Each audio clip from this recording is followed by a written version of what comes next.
Right, we're live. Okay. Hello.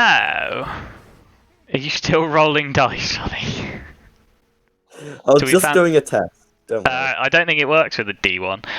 So we found a fancy new plugin that makes the dice look pretty. So when the guys roll their dice, it looks prettier. We are still waiting on Squishy a little bit. Oh, nice 6.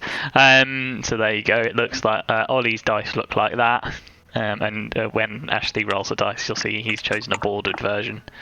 There it is, nice yellow one. So, and then Ragnar, I'm sure, will pick one up.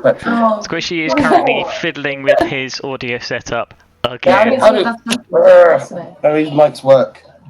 None of his earphones work. What do you need? Because I'm trying to Squishy is at home. Trying to set the headphones up. I'm trying to set anything up that sounds better. I'm gonna mute you for a second, Squish.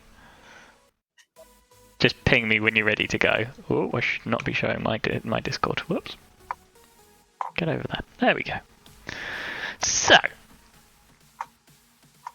quick recap then, to get us started.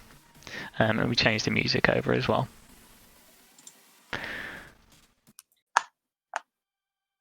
So, last session, these guys eventually got around to sorting out what they were going to do with all of their money. We had some long debates about what they were doing for airships-wise. They investigated a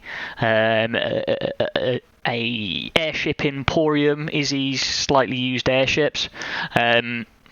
And decided on a custom design, which they further customised by adding a couple of rooms in the airship so that they could do various bits and pieces on there. And they're off camera, we had a little bit of our meet up and figured out a few bits and pieces that we could do.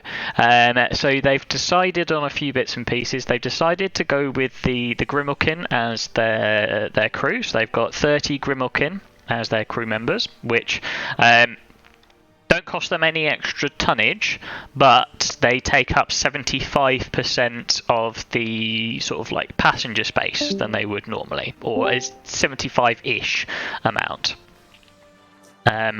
So they are hoping that they'll be able to maybe take on some passengers and travelling to different places. They decided not to upgrade any of the weaponry. They just stayed with the stock weaponry. The ship is named the Chance Encounter, so I'll come to a map of the ship a little later. Seldisa was in the process of learning about how to pilot the ship, and in fact, Seldisa, if you look at your character sheet, you actually have a new proficiency that I've given you called Vehicles Air. So you are now proficient in air vehicles. You know how to pilot them, and that will become a little bit more relevant a little later. As is Hydra, for that matter. You chose all your officers, so your current officers as they list up is Seldis is the captain, Hydra is your first mate, Vine is the quartermaster, you have an engineer who is a goblin by the name of Nether, that Fiona managed to scrounge up for you through her contacts with the Resistance. Your surgeon is Malaya and your cook is Ragnar. God help you. Ashley now has a copy of the character sheets, etc, etc, etc. You also decided to do a little bit of upgrading on the Resistance headquarters as well. So Resistance HQ now is under the process of getting some upgrades. You think you decided to go by upgrading the sort of the sterility of the of the infirmary in the hideout, as well as upgrading some of the medical equipment. And you're also building a barracks in the hideout as well. You also gave some money to them, to Blossom in the infirmary, to say to her, whilst we're gone, put all your effort into healing as much as you can. Healing people around the city, etc, etc. And I think that we did all of that off cam because I've got a lot of stuff that I needed to get on, sort of like get through to this lot.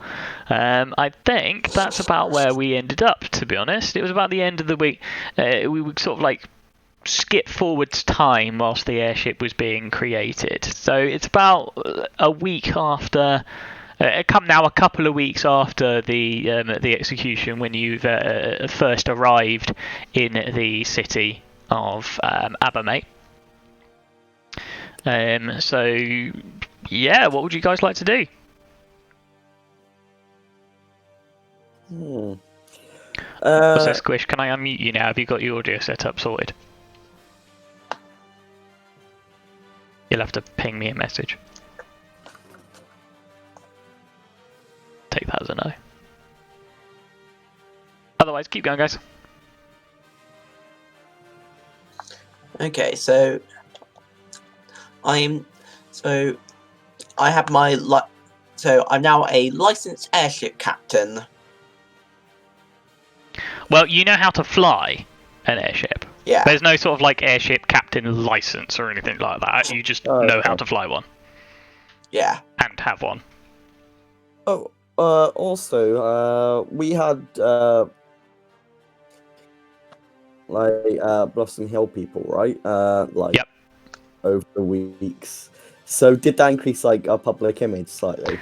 It probably will have, but the sort of like the specifics of that you don't know yet. Okay. Plus, you told her to keep this up whilst you were away as well. Also, yeah, I think we should get some supplies before we leave so that we can probably sell them off, buy some bulk goods. Yes, we did also talk about this, didn't we? Yeah. So what do you guys want to do? We need to ask Fiona like sort of who the contact is. Oh yes, yep.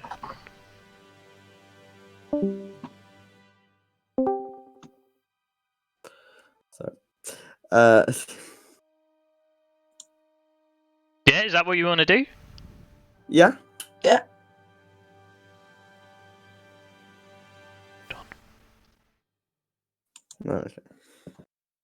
Okay. So, in that case, then let's pop you back to the map. The Resistance hideout map. Hello, chaps. Hello, are you sorted now? Yeah, I'm sorted. Oh, for some reason, my mouse has been buggery as hell. What I would suggest, Squish, is pop yourself on push to talk. Probably be your best bet. Talk.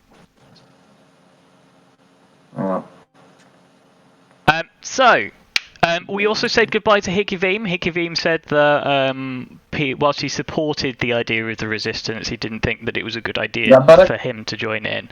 Yeah, that's fine. So he moved on. He moved off to do his own thing. So we said goodbye to Hikivim for the time being. He might show up later. He might not. We don't know. But you want to go and talk to Fiona. Now, in the time that you've been waiting for the airship and all of that lot, Zendris is no longer in the Resistance hideout. He's gone back to his space, his own sort of like office or hideout with his Zendris' Thieves Guild. Well, to be honest, that's fine. We shouldn't try to restrict him here, otherwise he'll probably kill us all. In all likelihood, yes. The flirty murder death ball that Zendris is. But it does mean that you are limited in terms of getting supplies. I think that's alright. So I'm gonna move Ragnar here. So Seldisa, you wanted to ask information of a Fiona, didn't you? Yeah. Go ahead. I wish to know who the contact is, so when we do arrive in... It's... Ashan? Ashan, yeah. Ashan. Ashan, we know who to talk to. Well, my contact is an old friend. His name is Turf. He's He's actually one of the council. So I don't know if you know much about Ashan. I know Sildisa, you were doing a little bit of research the other week on it, but Ashan is a city primarily made up of the Ganassi race. And it's split into the four sort of like quadrants. And the Ganassi have the four different elements being derived from elemental beings themselves. So they very much stick to those sort of groups, but they're represented in the city by a council of four, one from each of the elemental groups.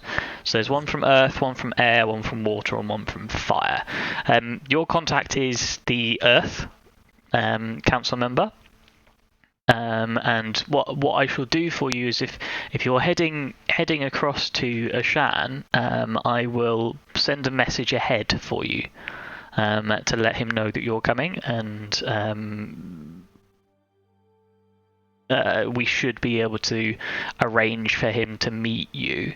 I know roughly where places are in the city, so I can get him to meet you in a particular location, and then so on and so forth as you arrive. Do you know roughly how long it will be for you to get there?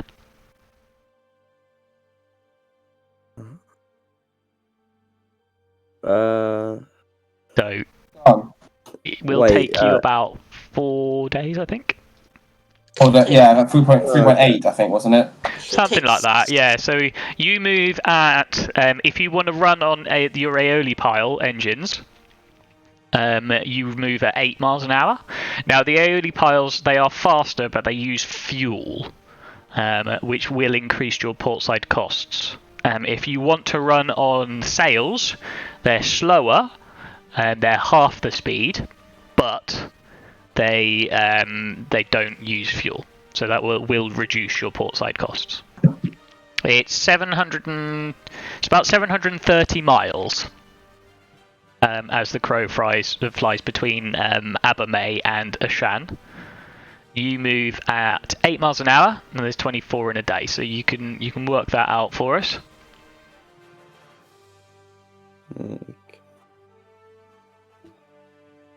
Believe it worked out to about 4 days.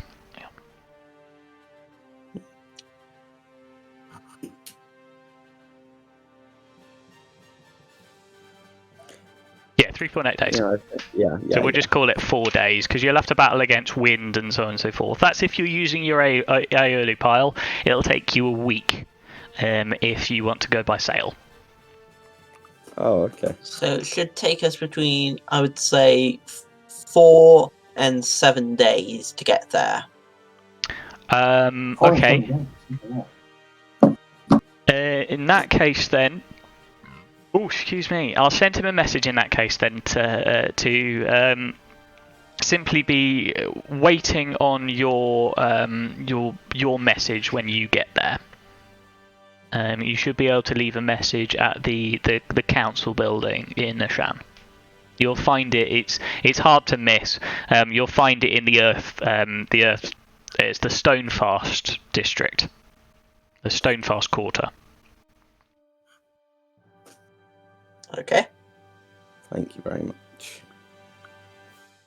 I doubt that Turf will want to come and meet you at the docks anyway. The docks are in the windswept quarter, and Turf doesn't appreciate not being on the ground.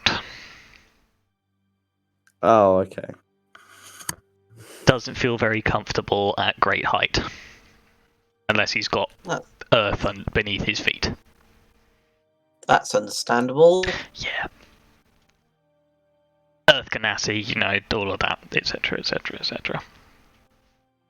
So I'll send him that message then. In that case, I had received a message the other day that Nefer is currently familiarising himself with the engines on the ship and the ship's working in general.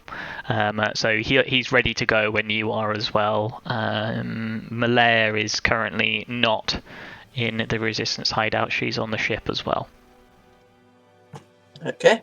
Hello, surgeon. Yes, your surgeon. Delete her from there. So, what would you guys like to do?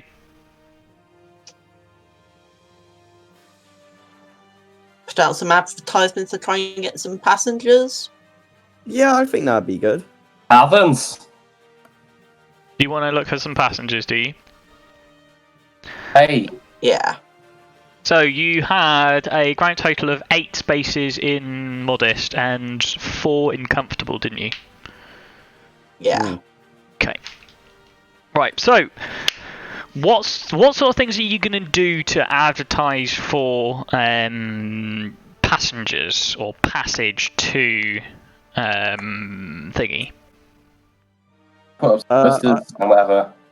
Yeah, I think putting up a poster or something which says, Not just a poster, a few posters. fast travel to Ashan for only how much gold does it? I'll tell this. Figure this out definitely. Take an item at chance encounter. 5 silver per mile for Modest and 7 silver for Oh, Comfortable. okay. Yeah. What you decided? Yeah, we need it to stand out. Okay. I think Are any of you proficient in artisans tools? Any form of artisans tools? I'm not myself. We could always try and find someone we can maybe No. employ. Wait, I've got +1 performance. I could do a verbal advertisement. Yeah, you could Ooh, literally go fair round point. and try and sell face-to-face selling shit. Yeah. You could I try think that. Well, what about performance or that? What about performance or persuasion? That would be performance. Because Because I think about it, you're out there advertising as opposed to trying to persuade people to get on the fucking ship. You're trying to sell it, which is always a performance. So should I do a performance check? Or... If that's what you want to do, then yeah. Mm. Is anyone else gonna try and help Vine in doing this? I mean, I'll also do a few performances. I'll try and... You're gonna do a performance check separately as well. So close. Hello? Has the audio gone? The audio cuts in and out a little bit, but Hello? hello, can you hear me? Hello? Just making a shit. Can you hear us? Hello. Is this Okay. working? He's Set this drive. Gone Yeah, into it's fine. the It's not wrong that. chat. It's Hello. the way my dad set up the drivers is really fucking weird on this. Yeah, you went into the wrong chat. I didn't go into any chats, mate. I didn't move anywhere. Oh, well, somehow you were moved into the general chat as opposed to the in-game chat. Right. So, in that case, then. So you rolled 23 and Ragnar rolled a 15. Okay. In that case, then. Roll.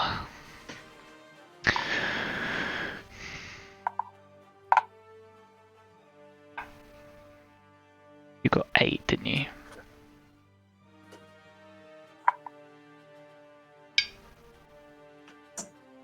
Sadly, neither of you managed to drum up any custom. Oh, okay. Doesn't seem like, despite all your efforts, you do a wonderful job of going around trying to sell the airship. It doesn't look like anybody's going in that direction at the moment, or can afford, or if they are, can afford the price. What if I do a backflip? I'm presuming you do your backflip as part of your performance check. Okay, yeah. So sadly, you can't drum up any custom.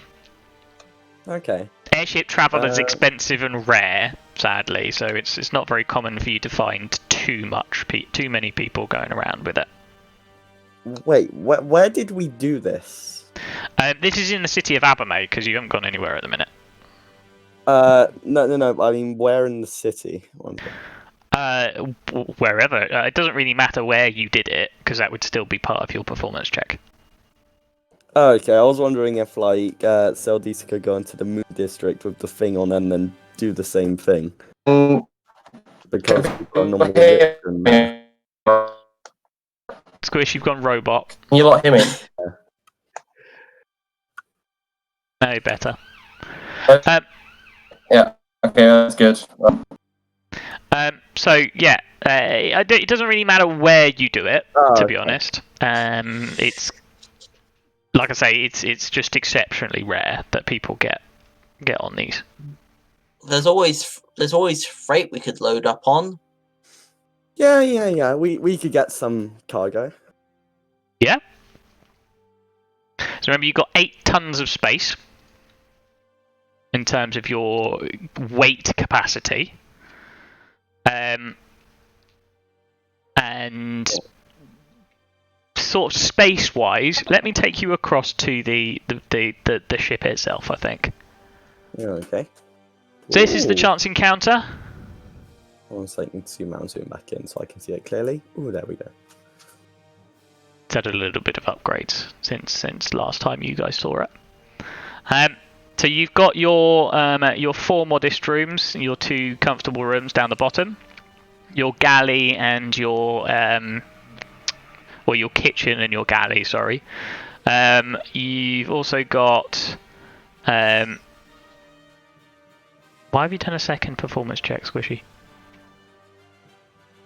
You've Was also that got second your one? infirmary Oh, and your workshop at the prow.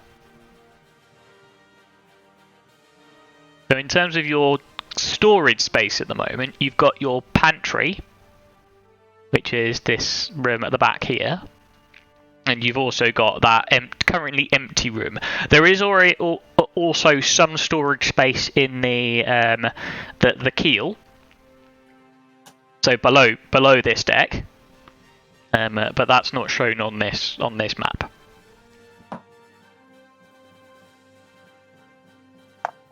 So it depends on how much you want to get, really. I'd say you'd be able to store quite a fair amount in this room at the top here, though. Now, if we were going to get a large amount of something, what thing would we get? Like, okay. So I have got 2 things in mind. Well, actually 3 things, but the third one's a bit iron, copper, and salt. What do you guys think? Well, not all 3, but like one of them. Like then. I'm thinking either. I think either iron or copper, because the city is near the sea. Yeah, they would get a lot of salt. I'd probably say copper because it's obviously 5 times more expensive, but that means we could probably get a bigger profit. Yeah. And one sec. Wait, have you actually measured this out so we can see? Because I just not really. It's effectively it is to scale though. Oh, okay, that's cool. Well, I'll just. So each sort of that is to scale. So it's about 20 foot by 15, 20 by 15 foot, and then take off that. So I'd say you've got about 75% of the area that you normally have. Okay, On a 20 by 15. Oh. Oh damn! It's in yards, not feet. They made Yards, it so much harder. Why did they make it harder? Now I have to do conversion. Oh, no, it's feet. No, No, it's feet. Well, no, it says square yard. Oh, square yard of linen. Oh no, that's just a unit of it. It doesn't stretch out to that. You can pile it up effectively. It's just that when you unfold it, that's the size of it. Okay, yeah, I think we should get copper definitely, but how much? we need.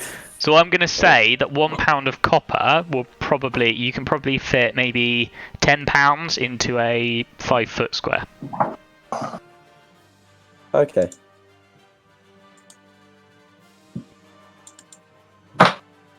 So we could probably fit about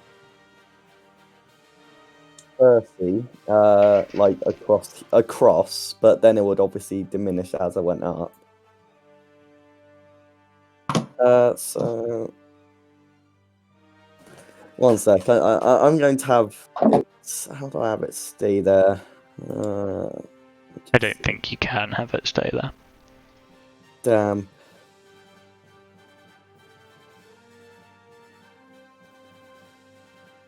$20 by 15. Yeah. So it's about 20 by 15, so then that will just be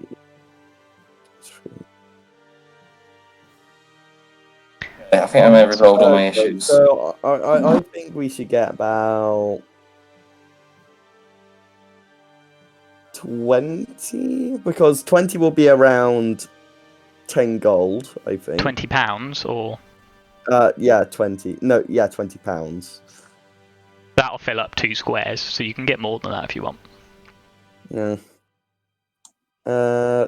What do you guys think? I think it's good if it maximises the money. Oh yeah, let's maximize. Yeah.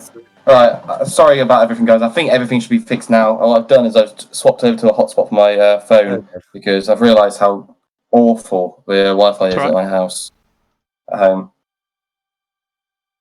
I'm going to put this as a placeholder for cargo. That's not the right size.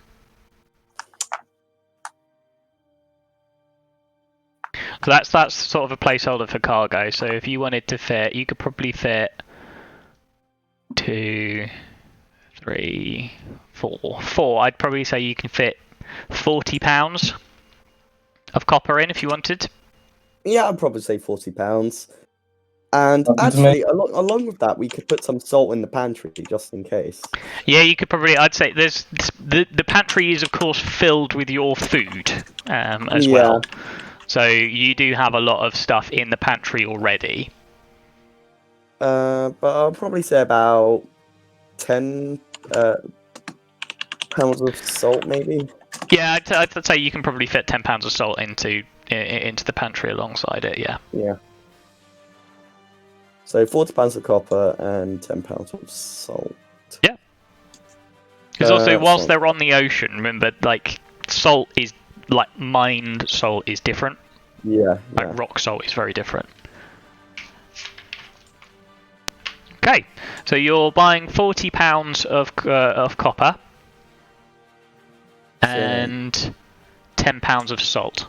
Yeah. So the salt would be 5 silver. Yep. And that would be 20 gold. So 20 gold, 5 silver. Cool. Mark it off, whoever's spending the money for that. We might as well split it between us. Yeah, wait, just take it from the pot, I would say. Oh yeah, from the joint pot. Ashley? Yeah. Cool. Yeah, I'm just trying to do the math, isn't it? Because I didn't write it down. Yes. I don't think the you other had day. any money left in the pot because you split it between yourselves. Oh Yeah, we did. yeah. The joint pot we had. Yeah, I think you split. You had about 2,000 left the other day, and then No, that's from the that's from gems. yeah, which was the split pot. Remember, Squish? No, the 500 split pot had our was in original. Blossom, and the remaining 1,500 was split into 500 bits between Wait. us. There is no money left in your pot. I mean, I think I should just pay for it. I don't really. You want to just pay for it yourself? Yeah. Hang on, is that including the money we had before Yes. the gems? Yes. Okay. 20 gold, 5 silver out of like my money is too much. Because you didn't have And much also- gold left yeah. at the end of that, because you spent it all on weapons, remember, Squish? You only had like 1,000 gold left. If that, actually. I don't even think you had that much. After spending all your money on your magic items. And like the profit we get, we can split between all of us. So I think that'd be okay. So Yeah. I'm not hearing it. Why? But it's kind of the Fucking quartermaster's hell. job to Yeah. keep track of all of this anyway, so it makes sense that you pay for it and then figure it all out later. yeah. Okay, Okay. so that's £40. Copper and £10 salt. Okay, lovely. Got that noted down. So, is there anything else that you guys want to do before you head to the airship? Trying to think. Have we got supplies in like food wise? Yeah, I think. Yes, I've included that in the original purchase cost. So you don't okay. need to worry about your portside costs this time. I will make you make them next time, though. Okay, that. How much would fuel cost? You Fuel don't know cost. yet. It's already purchased for the moment, so you are full on fuel. But I'll let you know how much it'll cost to get that refueled when it comes to it.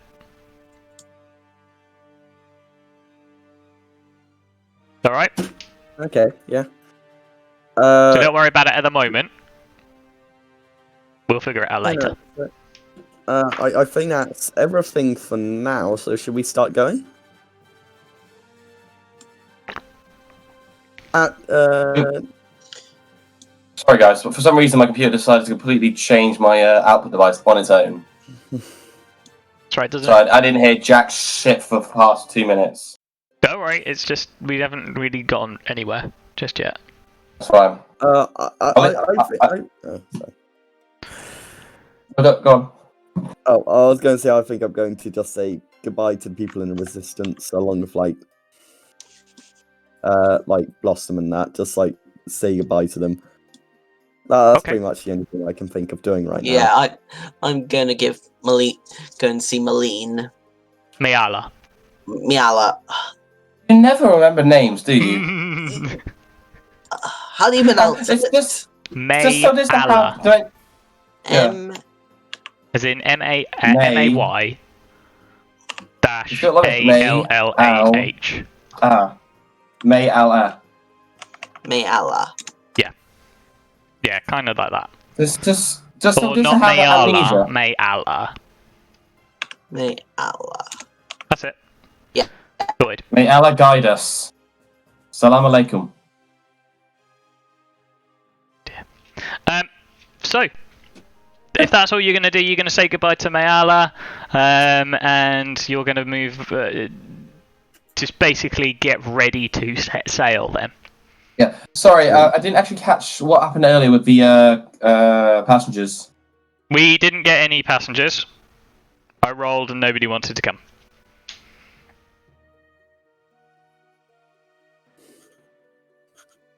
So you've only got cargo at the moment. Yeah. How much is that making us? You don't know yet. You've spent 20 enough. gold, 5 silver on it. And you'll maybe find it out when you get to Bashan. If we get to Asham. Oh, I'm sure you will. Eventually. That's a bullshit. That's a bullshit lie. No, I Right. need to get there because I've got a cool new map for it. In that case, then you pack all of this cargo, arrange for it to get delivered to the shipyard, and loaded onto the airship, ready to go. I would also like to point out a couple of bits and pieces with your airship. First of all, your airship can only land in certain environments. And that is either in water or at an airship dock. Oh, okay. Because landing on land in an airship is called crashing. Yeah. You can't just ram the airship into the ground. It doesn't work like that. This reminds me of that little SpongeBob sketch. Keep going, keep going. Yeah. You're good, you're good, you're good. It crashed.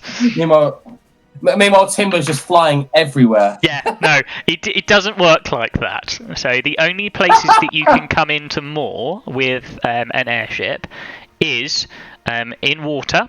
Certainly with this airship, some airships can land on the ground. This one certainly can't. It's on water or at an airship dock. And there is an airship dock at most large cities, but small towns won't have airship docks. So you can't just travel to a small town. So what will more than likely have to happen is you take the airship to a larger town and then you travel on foot. Oh, okay. That would be what would happen most of the time. That's if you want to go to a small town, of course. Or if a small town has a lake or something like that nearby, you can land in that lake. Land in a pond. Land in a pond. Yeah, I would like to point out that your ship is 120 feet long and 40 feet wide. Very bad idea that'd to land in be the pond. One hell of a pond. We gotta kill space pirates now! No, you can't kill space pirates actually, because you do not have a spelljammer ship. So you can't go into astral space, sadly. Wait. Oh, I meant air pirates. But you Air pirates. Yeah, there is actual kind of space. Oh yeah, Ragnar has an eye patch, doesn't he? Yeah, an eye patch I'm wearing in the middle yeah, of my you decided forehead. to get an eye patch, yeah. So, when my our forehead, princess is remember? covering his third eye. right, can we Yeah. move? Can we go somewhere, please? Yeah. Yes, Can we let's do go stuff? Let's go Thank to you. a shan. You can see what's happening. So, as you get to your ship, you board the ship. Izzy's there, and she is very excited, pointing you around. So we've installed all of the bits and pieces that you asked for. The infirmaries at the prow of the ship, along with your workshop, exactly where you asked for it. We have left the room at the stern of the ship empty for you. So you can upgrade that at your leisure. It may be in the future. If you bring it back to me, I'm sure I can add some extra modifications here and there. We've got the two ballistae across the front on the main deck. And your two propulsion methods. I do remember you can only use one propulsion method at a time, because if you try using the aioli piles with the sails, you'll just tear the sails to shreds.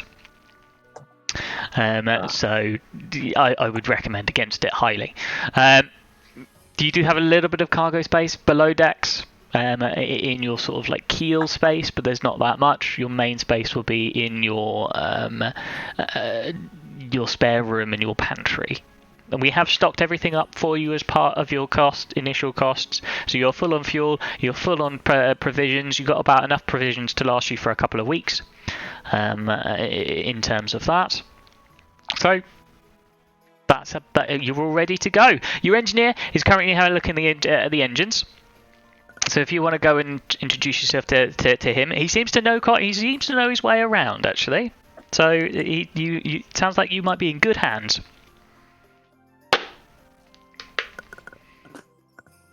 Well, thank you for everything. That's all I can really say. It's a pleasure. Yeah. It's been an absolute pleasure to work on this beauty. I've been waiting for a chance to build my own custom machine. It's a beautiful shape. Isn't You should be she proud of just a yourself. beauty? She is gorgeous. Does it have my custom apron in? Yes, we've got that custom apron you designed. And she looks at the other two going, I don't know. Ragnar, what is this custom apron you're talking about? My chef's apron! He's really going all out on the show. Izzy kind of sidles up to the other two and go, I have no idea what he's talking about, but there is an apron somewhere on the ship.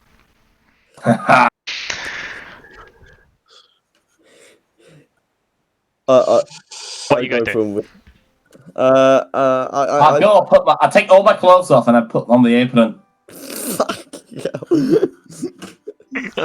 Ragnar is ready. Are you seriously? Nothing but is no. Are you actually? Because you know what'll happen, mate. Can I take necrotic damage? Oh my god. Actually, question: How cold is it? Would it be cold if I took my Very clothes off? cold. Okay. Very If I'm in the cold. kitchen, if I'm in You're the going to be kitchen, in it'll the be quite- kitchen, it'll be yeah. quite warm. You're going to be in the kitchen, naked. Wait, would that give him? with Would that give him knives. extra? Would that give him extra intimidation if he was running towards an enemy? No. There's literally no bonuses to taking all your clothes off. I think it would be scarier, to be honest. I think it'll be quite cold. You'd have a boost of confidence, probably. Oh dear. Nah, I'm not taking them all off. Imagine Fine. being a bandit and just seeing a naked dwarf wearing a chef's apron running at you. To be honest, it'd be With a bizarre, spatula. but it wouldn't necessarily be something too unusual. Because it'd be bandits and stuff like that wearing very little clothing because I can't afford it. Oh yeah, that makes sense. Yeah. Anyway, Savages and stuff like that. So yeah. I think we should get on the ship now. get on the I ship. see my position. So, in that case, when you head onto the ship, Hydra is there already. They're ready to lift you up the gangplank, giving you a hand aboard. Welcome aboard. Everything seems to be perfectly in order. It's a very well built ship. As soon as you guys have got a heading for us, I'll set sail off to wherever we're going. Ashan, I think you said you were heading off to, wasn't it? Yes. So there's maps and charts in the captain's quarters. Below decks is the kitchen. So Ragnar, if you want to maybe get started on some meals. The Grimalkin, the rest of the crew are all ready to get going. They're ready to get started. So I suggest that you get Jenilyn and the rest of the officers into the captain's quarters, into the office space there, and we can get a quick briefing done about where we're going, what we're doing. Nefer is currently at the back looking at one of the engines, just getting us ready to set sail. Okay. So I gather all the officers together into the captain's room. Okay. Cool. So you gather up everybody. So Malaya, you know already. Hydra, you know already. Jenilyn was the Grimalkin. She's the leader of the Grimalkin group that you know. She's this sort of like, she's about the same size as Ragnar is. So she's small, but she's not. She's about 4.5 feet tall, and she's wearing this sort of like monk's robe. She's got, so not armoured, but she's got sort of like fairly snug fitting robes that flow around her. And she's carrying at her sides this, it looks like a sickle, but it's got a chain with a ball attached to it. And she's got that sort of like sheathed at her side. You also see, this is an unusual sight for most of you. Not very many goblins are seen sort of like wandering around, because of course most goblins are sort of like malicious creatures that raid towns and caravans, etc., etc. However, this is an even more unusual sight than normal, because the goblin Nefer that you see in front of you, he's a small creature, so he's only about 3 feet tall, so he's very small. So he probably comes up to maybe most of your hips. Oh, okay. One of his arms is completely made of steel and brass. So he has a fully mechanical prosthetic arm. And he's also That's a nice arm. He's also carrying a crossbow strapped across his back, but it's not a normal crossbow. It's got sort of like cam gears on it. It's got it also doesn't seem to have anywhere to put ammunition into it. He also doesn't seem to be carrying ammunition, weirdly enough. So, but he's got this thing strapped across his back, ready to go. And he seems to be able to move his hand. He seems just as dexterous as it would normally be. It's just this complete metal arm made of steel and brass, and it just moves around as per normal. He's just as dexterous as he would normally be. Okay. Well, I greet him. Hello, Aarakocra. You must be our quartermaster, yes? You are correct. Well, greetings. My name is Nefer. I am your engineer. Fiona mentioned that you needed an engineer for the ship, and I'm happy to offer my services. Fancy home. Yes, well, I created it a long time ago. I lost my arm in raids previously. Enraged. Yes, well, I used to be part of a in my younger years, I used to be part of a goblin pack. Rage. I thought you said rage. No. My apologies. Apologies. No, I'm what you would call an artificer. I deal Ah, with technology and crafting items. Ragnar just nods his head. Yeah, Ragnar's got smiling. no idea what an artificer is. I understand. I'm gonna go cook food. It's somewhat like my sister. Sort I of skill craft sort of things. technology. Not very intelligent, this one, is he? Nope. But don't say it to his face. I can smash things. But I can tell, Master Dwarf. I can tell. I'm not very. You glitched out there, Squish. We didn't catch half of that.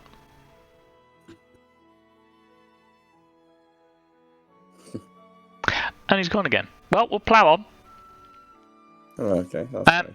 So, what are you doing? So you've gathered everybody into the captain's quarters, around the desk, around the charts and all of this lot. What would you like to do now? Are you going to give them a briefing quick? Yeah, so Off you go. So we plan to set sail soon to Ashan. Just a sec. Yango. Yangwo. It's Yango. Guo. Grow. Yeah.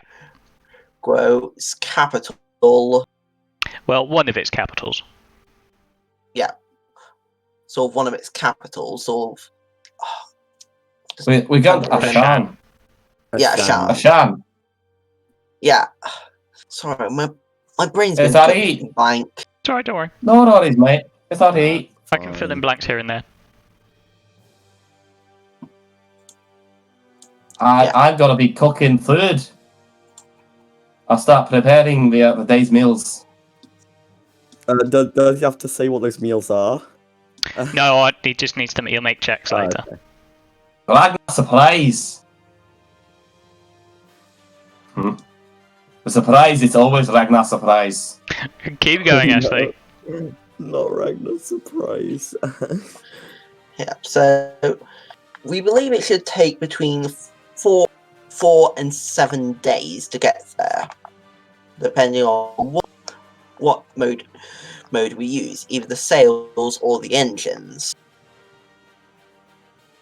Nefer chimes in at this point. Engines are ready to go, Captain. I believe, yes, you're quite right. We should take about 4 days to reach Ashan, with the engines in their current state. That, of course, depends on our quartermaster's ability to navigate as well. How much? So we have 100% fuel, right? How much fuel does these engines consume? Well, they consume it at various rates. It also depends on what sort of maneuvers that we're doing. If we, say, for example, come into contact with an enemy on the way, we will likely need to use up more fuel than we would normally. If all goes well, I sort of would assume that we will take up maybe a quarter of our current fuel capacity. Okay. Thanks for the advice. Both ways, of course. I'm assuming that we're coming back.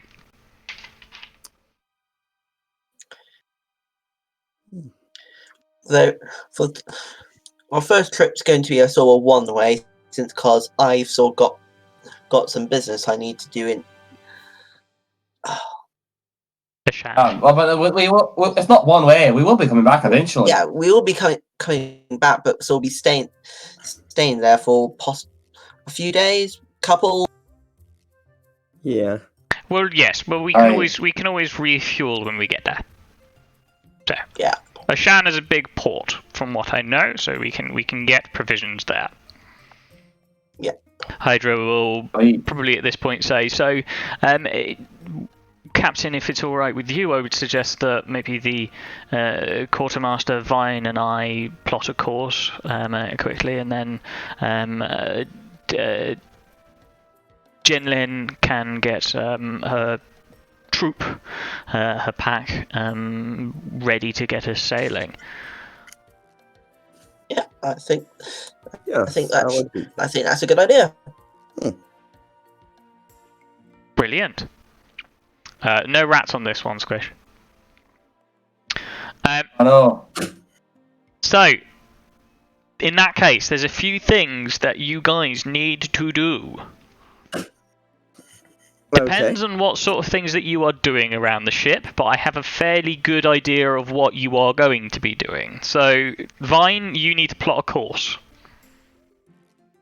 Okay. So you are proficient in cartographer's tools, aren't you? Or navigation no. tools?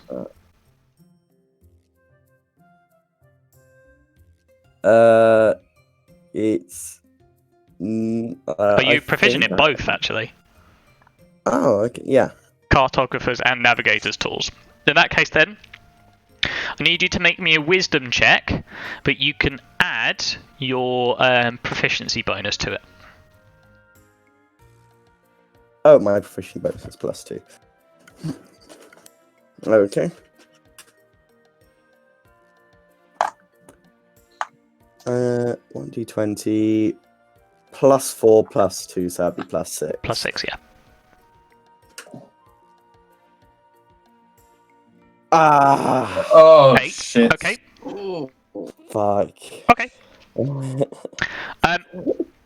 And then piloting. So I need both Seldisa and Hydra to make sort of like piloting checks.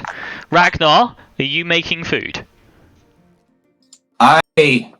You can make me. You're proficient in brewer's tools, so you can make me a Constitution check and add your proficiency bonus to that.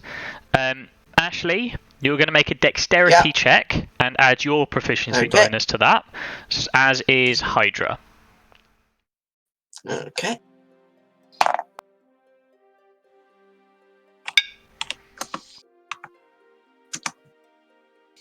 Jesus he's wrong with Christ. it. +6 helped me out there, though. It's more than 10. +6. Okay. Okay. So, you both got it. Oh, blimey. Okay. 11. Hydra rolled a nat 20.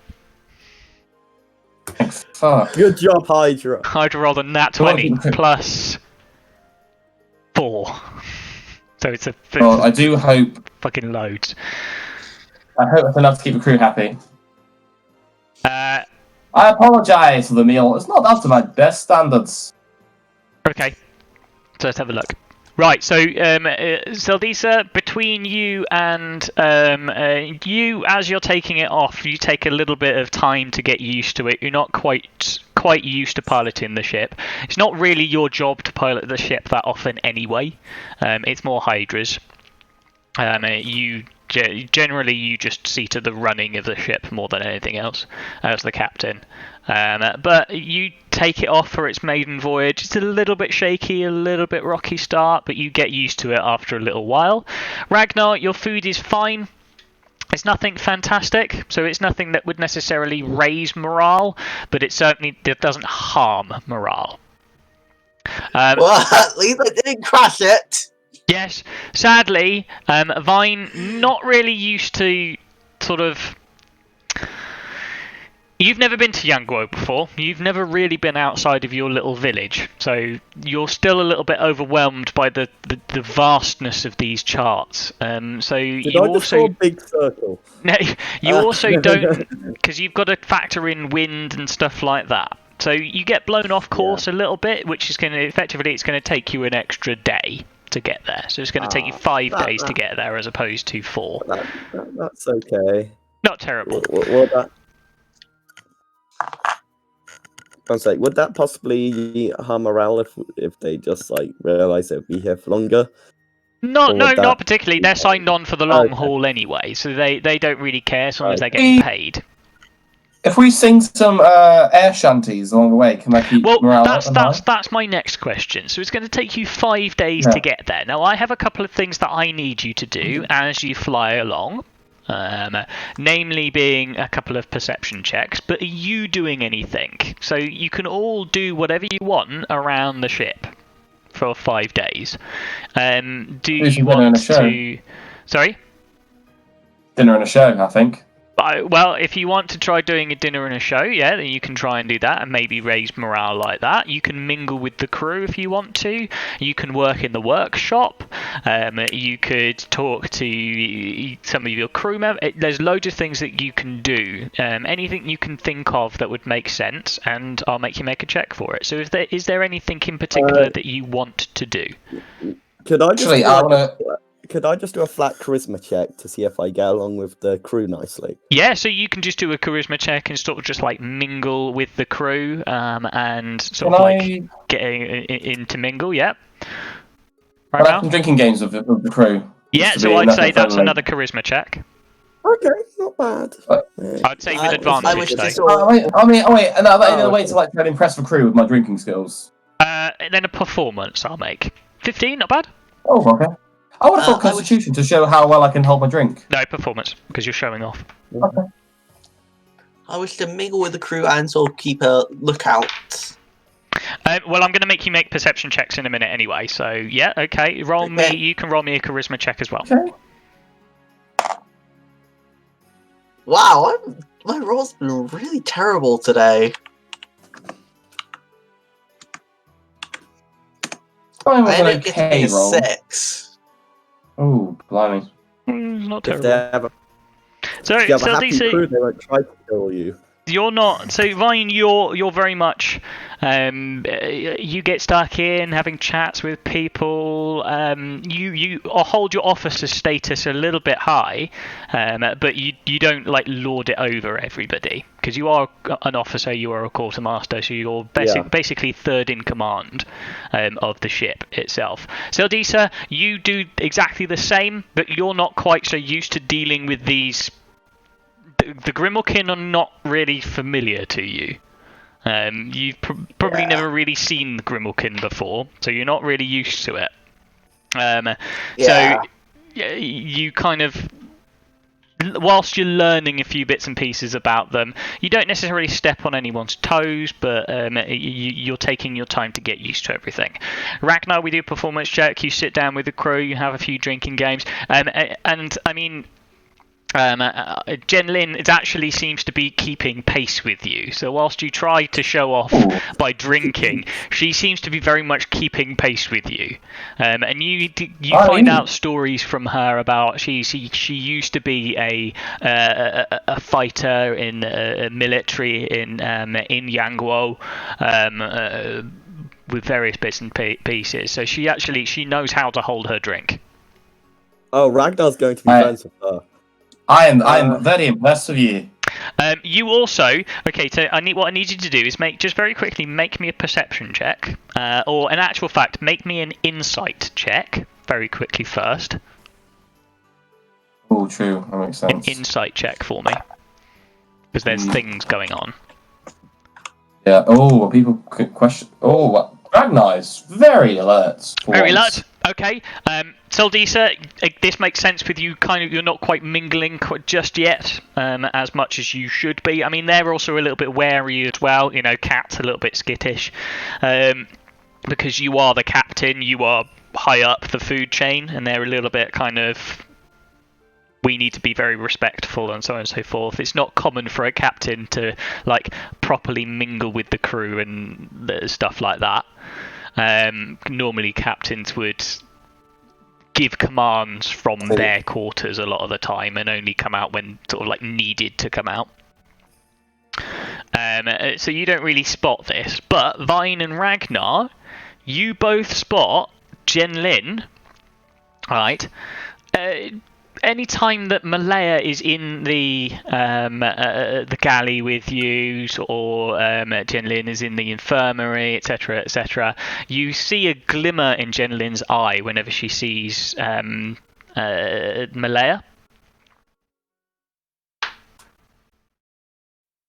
Glimmer. A glimmer, and she seems to be very. Once she's had a few drinks, she seems to be a little bit flirtatious with Malaya. Oh, Okay. she's like Solaya. I mean, Malaya doesn't necessarily respond to that, and you don't necessarily think it's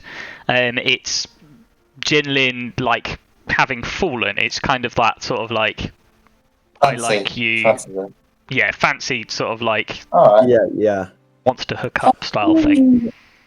Can we investigate possibly to see if Malaya has the same sort of feeling? I mean, Malaya, from your insight checks, Malaya doesn't seem to reciprocate this. She actually seems to be more shy than anything else whenever Jenlin's like that. But that kind of makes Jenlin a little bit not pushy, but it kind of makes her interested.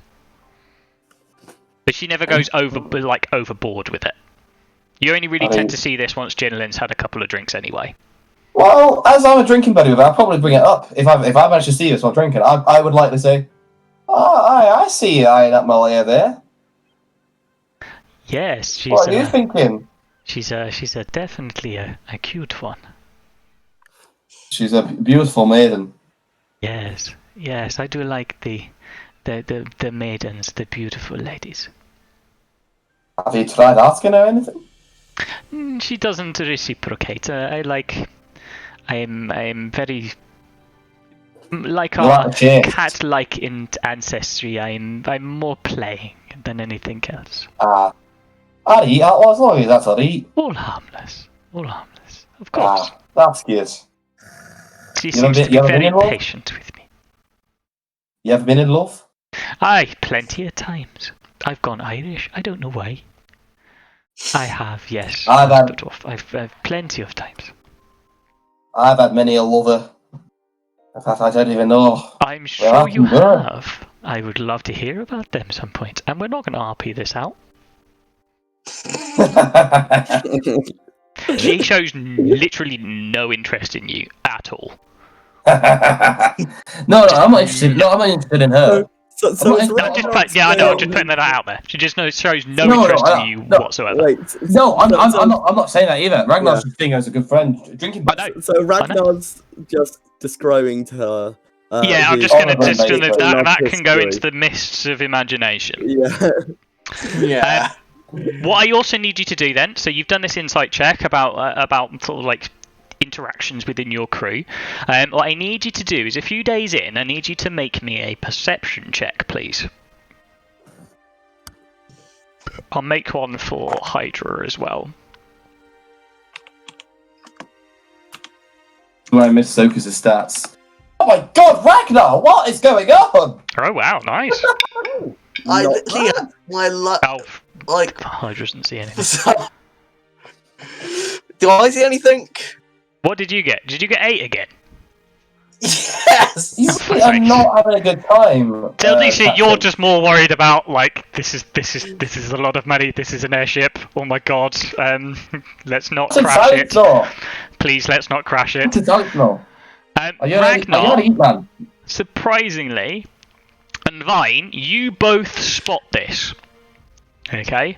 Hydra's also a little bit like, oh, we need to get back on track. I need to follow this air current. Need to follow. So she's a little bit distracted by those sorts of things as well. Let's see if Jin Lin spots it as well. Would Malaya spot any of this? Malaya seems to keep herself to the infirmary more than anything else. Just ready and waiting for anybody to cut themselves whilst they're working, etc., etc. Bumps and scrapes. Yeah, give her a little Hello Kitty sticker. A plaster, rather. Yes. Jen Lin spots this as well. Whilst she's up on the deck, sort of giving instructions to the rest of her litter or her family. Off into the distance. So I'll move the pin. So you get to about here. So you're about a day or two in. Get to about here. Off in the distance. Those of you that spot this, you see a huge storm cloud. Oh shit, a perpetual storm. A giant storm cloud. That just seems to be covering miles and miles and miles.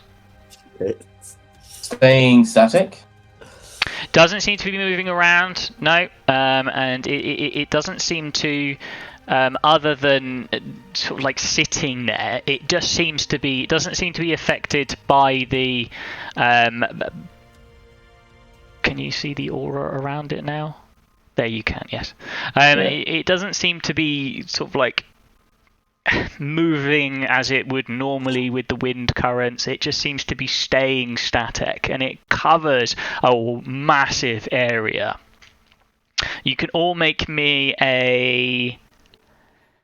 Let's go with a history check if you want to see if you can figure out more about this, and I'll do the same for Jen Lin and Hydra. Okay. Or I'll do So with Jen someone Lin. like points. Someone sort of points me to points at the storm.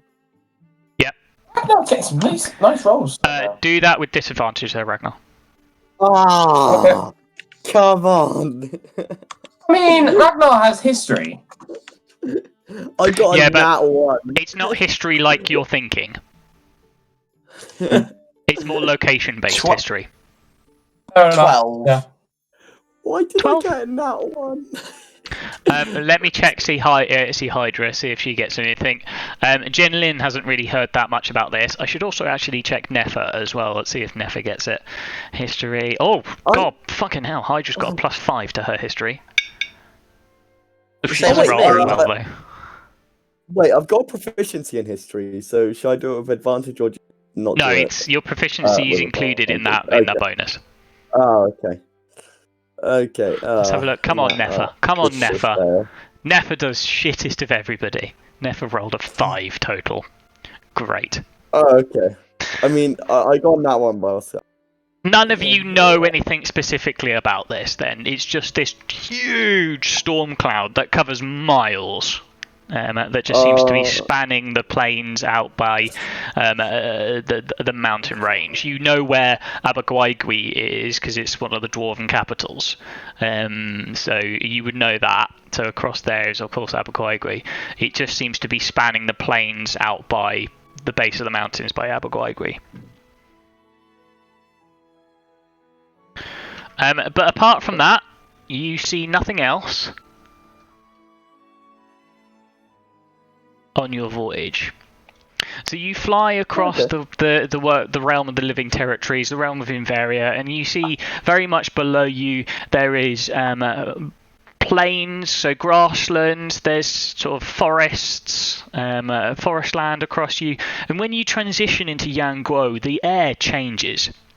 So whilst it's sort of a mild, sort of like dampish wet sort of like feeling, you start to become into this hot, arid air of Yangguo as things start to very much heat up.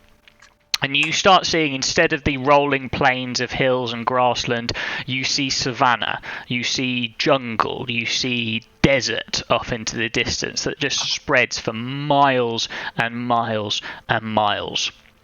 as you consider heading northwest up to the city of Ashan. And it takes you a total of about 5 days to reach there, keeping the mountain range off into the distance. Make me one more quick perception check. Okay.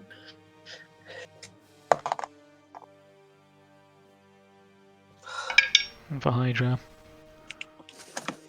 Jinlin. It's a bit more like right now. Not bad. I mean, it's still not bad. Fine. So, Lisa, anyway. you're rolling shit today. Yeah, I know. You need to melt your Hydra dice. spots this. If Owen remembers the Oh, yeah, video, I if saw I've that. said I it, saw you the need video. to clean your Yeah. dice. That's how I Jenlyn felt. Like, with my Jenlyn very is too first busy turn. looking after her litter to spot this off into the distance, and it's quite a far distance away. So Ragnar, you don't spot this either. In fact, neither does Hydra. Vine is the only one with this very keen bird-like eyesight that spots off into the distance is the giant volcano, which is, I now actually can't remember its name. Dominates the peaks. Krakatoa. It's not that. It does have a name. I can't quite remember what it is. I'll find it for you. But off into the distance to the southwest, you see this huge mountainous volcano that just is spewing ash and smoke up into the air. You can just make out the faint glow of lava trickling down it, and you're the only person that spots this with your hawk-like vision.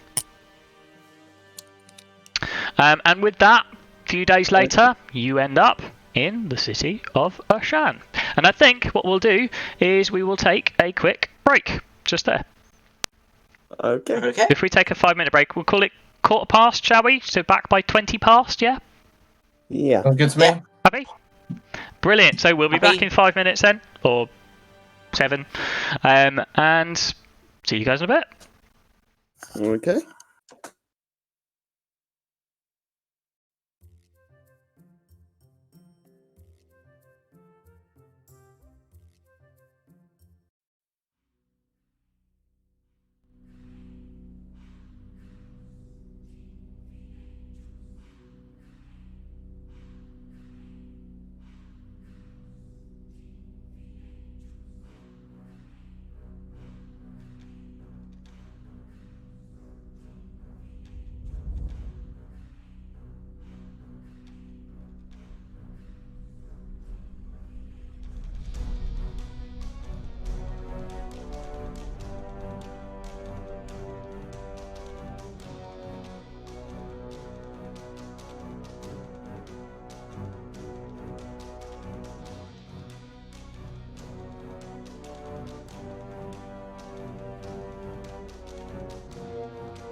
Right. Okay, cool. So, I dug through my notes because I had these written out. So you would know, all of you would know that the mountain range that you're sailing past is called the Stone's Teeth. So I've marked that on the map for you. And Vine, you'd be able to recognise. I mean, all of you'd be able to recognise, but Vine's the only one that can see it at the moment. The Abyssal Moor, which is the volcano that Vine can see off into the distance. Yeah. So, let me bring you to the map. So you despite the little bit of getting waylaid slightly by sort of like the air currents blowing you off course a little bit, you eventually make your way to the city of Ashan. Excuse me. So let me bring you across to the map of Ashan. Ooh, 1 sec. I need to zoom out, zoom back in. Yeah, so you'll have to zoom out and zoom back in again. So, like I said, the city of Ashan, it's built across the coast, and the majority of the city is built into a massive cave. An absolutely huge cave. And in this cave is it built up across the walls. So the cave goes in, it's sort of semicircular, and it's carved into the rock face. And it looks mostly natural, but parts of it have been carved out. And right the way around the sort of like the inside, in sort of a C shape, are lined terraced houses. So they go up in like steps, effectively, and spread up across the walls. So it goes right the way round. So the entire sort of the Stonefast Quarter is what you can't see in this map is it's one great big sort of semicircle on the inside of the cave. But it's hard to do on a side-on image. You guys don't see necessarily the Stonefast Quarter in detail just yet. You can also see down in the water there's this great river that comes across the side of the cliff and just plummets down into the ocean below it. And in the ocean, in this sort of lagoon surrounding this cave, is built on what appear to be like metal stilts. It's almost floating on the top of the waves, but not floating. There's a supported there. Is a great wooden platform with little rope ladder, sort of rope gangways, rope bridges connecting these sort of like different bits of this great wooden platform with wooden houses on, etc., etc. And then on the top of the cliff, in the great big, is just a massive array of trees, and these trees are huge, absolutely humongous. They stand hundreds of feet tall, and they're a good maybe 40 feet wide, so they're nearly as wide as the airship is. And these just sort of spread outwards, and built up into these trees on, again, other little wooden platforms, like treehouse-like platforms, are again more houses. And you even see that suspended between some of the trees, on another platform suspended by, definitely not to scale this one, suspended by great metal chains is a slightly lowered platform with a great big building on, which has the symbol of Ogma on it, and you recognise this as the Temple to Ogma. But up in these trees, there's also a section that looks very much like an ordinary dock would, but it's suspended in the air. And this is, of course, the airship docks for the city. There is another water-based dock down in the waterlog quarter, but you're not too worried about that at the moment. You guys will come into dock really at the windswept quarter. So you definitely pilot it in. Seldisa and Hydra piloting the airship, pull it into dock at the docks up in the windswept quarter. and you start disembarking. Wait. We need to carry the supplies. So you can arrange for the crew to sort that out. So the crew get a chance to go out on their sort of their leave time. It has been 5 days. What was their pay per week? It was like 80 something gold, wasn't it? Yeah, something like that. So subtract that from your airship fund, and just give them pay 2 days early, effectively. Wait, I just realised I could carry. Was all the stuff. 84 including officers as well? It was including the officers. Yeah, it was 86 something, I think. I think it's like 84.6. Yeah, it was something like that. You'll be able to see it in the chat if you scroll back up, I think. Yeah. I'll have a look at that right now. You wanted to do something, fine? What was it? How much was the pay? I'm looking that up right now, actually, don't worry. I'll let you know. Just ping it in message. Didn't we have £40 of copper and £10 of salt? I think that Yeah, was you it. did. So you can arrange for the crew to get that taken off. 82 gold, 6 silver per week. There you go. Yeah, that's I've got it written down. 82.6. Yeah, but the thing is, I can actually carry all of that because my weight carried wouldn't be exceeded by carrying all of that. Actually, no. I Yeah, but guess can you the carry it in size terms of of the space that it takes up? Yeah, I guess that makes sense. Okay, So you can yeah, carry okay, the weight, but how? Yeah, that makes sense. Are you balancing it? Are you going to drop it? Balance it on your beak. Let's just. We have a let's just crew. get the crew. Let's not do everything. Let's just get the crew. Okay, so yeah, they can do that, and We you have can arrange minions. for that to get sold.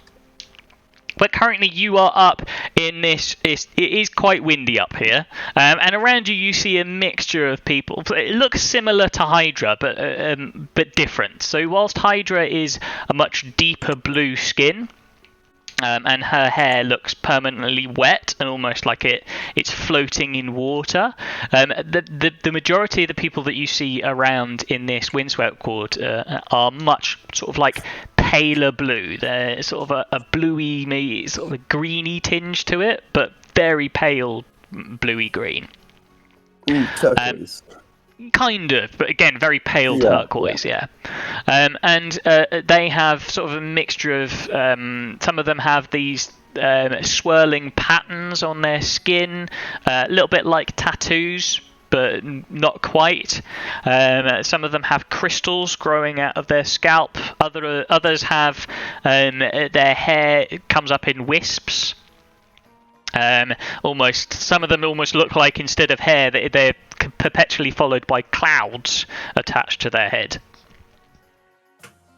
And yeah, so these are very much, you suspect, the air ganassi, and they will come and help. They'll bring you into berth at the port, etc., etc. Blah blah blah blah blah blah blah.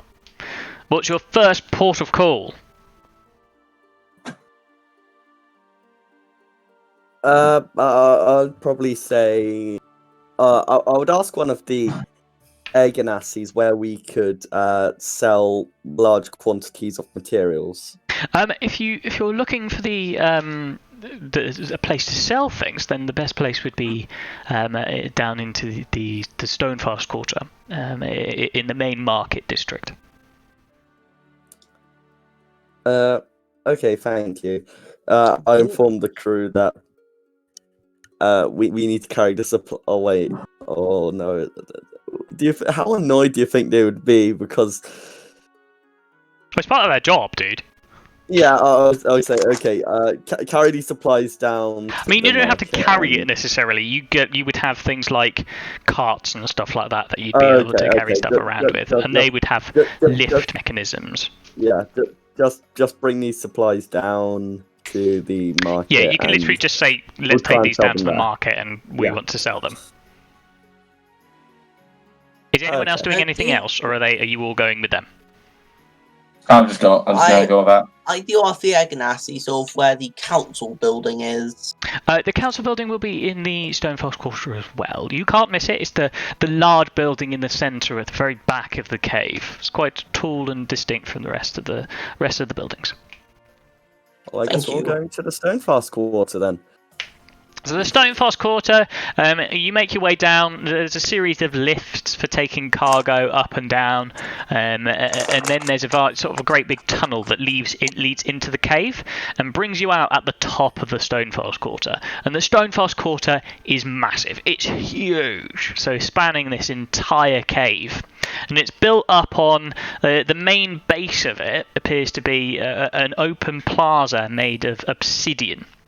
So great big polished flat stone blocks of obsidian built up across the bottom. So you can see that at the bottom of the map just about here. If you can see my pings, which you can't because I'm on the wrong layer. There. So you can see that at the bottom. Yeah, I can see it. The rest of everything else, all of the buildings that make their way up the sides of the cave that you are now in are all made of a mixture of sort of clay, terracotta, stone, etc. And they are very blocky and square. Just sort of blocked off, square, very sort of reminiscent of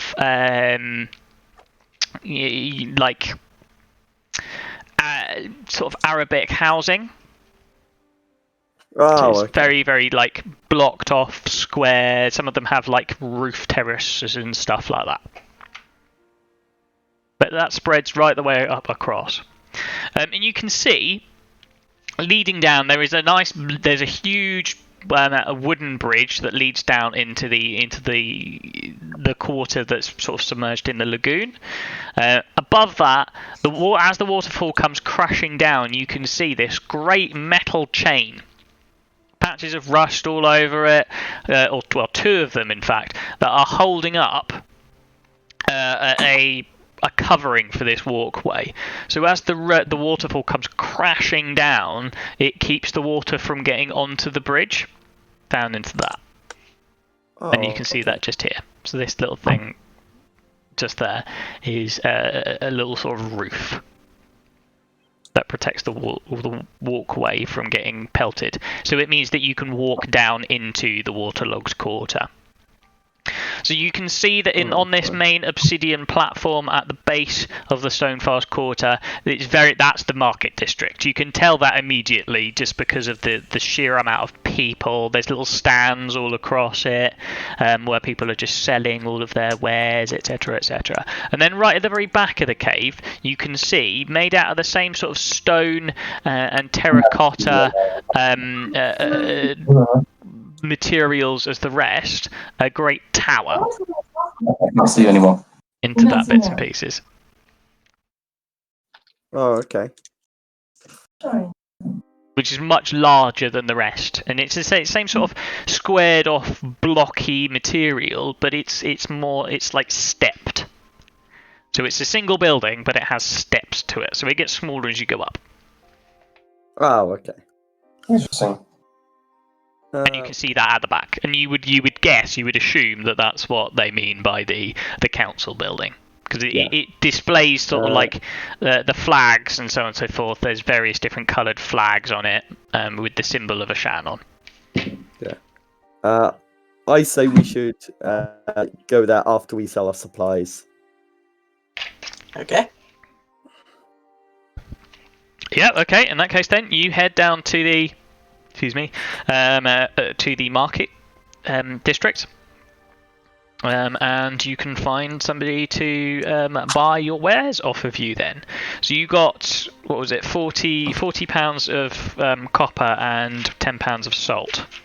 Yes. So okay, who's doing the selling? Who has the highest persuasion and charisma? It's Hydra good for persuasion. As a bar. Hydra is currently left on the ship. True.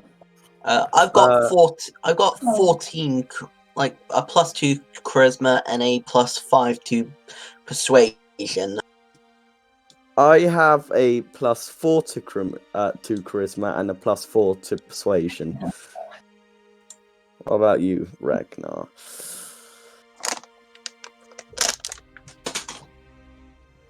Okay, one sec. I'll just check his out. Yeah, have a look at his. Yeah, he has +2 crit. No, me. No, but I've intentionally not picked up because I'm not not particularly persuasive. Oh, okay, that makes sense. The only thing I can do is intimidate me into making a big price. Or can I be an intimidating presence?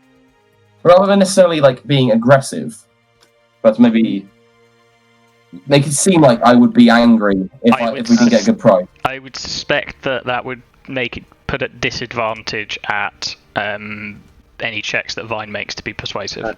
Yeah. You kind of have to pick one or the other. No, we could do I couldn't be like a muscle, like there's like. Yeah, and again that would put potential buyers off. No. Could we be good cop, bad cop? Good cop, bad cop?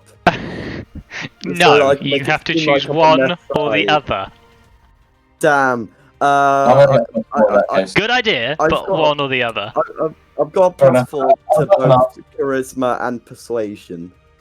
Just keep it simple. So what do you think's better? Like, you've got a +2 and a +5. I've got a +4 and a +4. Oh. Yeah, I got +4 for persuasion. I probably sort of I saw perception, which is a +5, but it's a +4. No, yeah, just go for your persuasion line. Okay. So yeah, I think I'll be the one doing selling. Okay. Cool. Then in that case, I need you to roll me a persuasion check. Okay.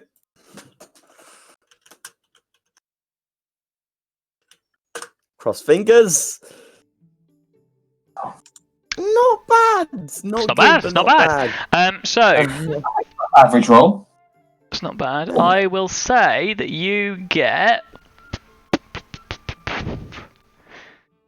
41 gold back. Okay. So feel free to take that profit as your own, because you paid for it out of your own pocket, didn't you? How much did it cost to buy it? 20 gold, 5 silver. So we made a double. You've effectively made your doubled it back. Yeah. I think I'll take the 21 gold, 5 silver, and then the rest I'll just split between you two. It was 20 gold, 5 silver. Oh, sorry, 20 gold, 5 silver, and then the rest I can just split between you two because I think don't mind.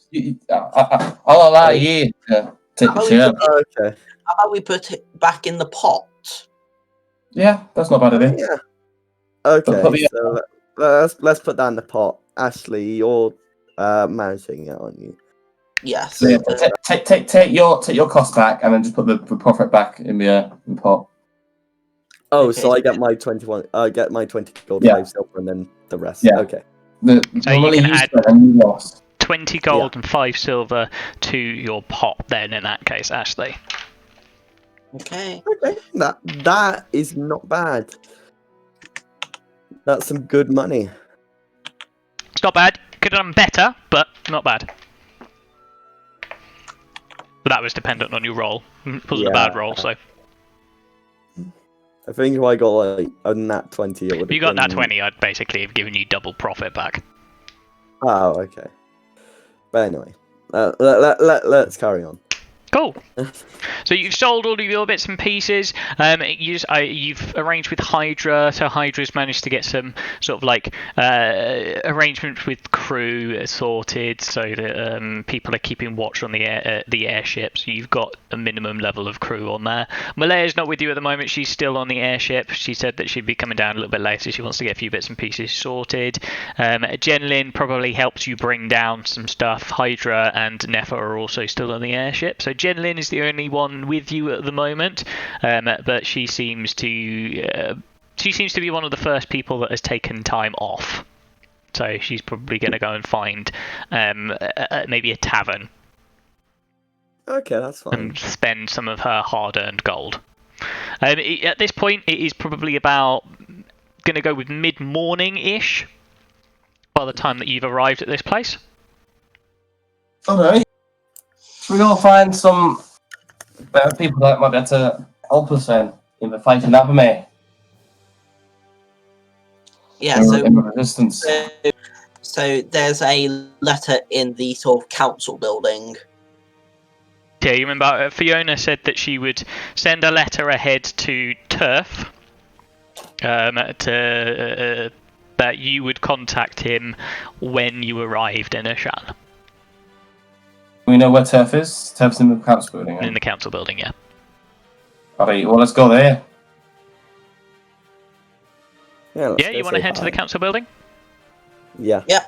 Cool. So you head to what you think is the council building, the great big tower at the back of the cavern. This is just some guy's house. No, you can. It's got the livery of Ashan. This yeah. great circular livery with the 4 different colours on it. So there's one for red and orange for the fire. There's brown and grey for the stone. There's the 2 sort of light blue and dark blue for the water, and then there's a pale blue and green for the air. Oh, okay.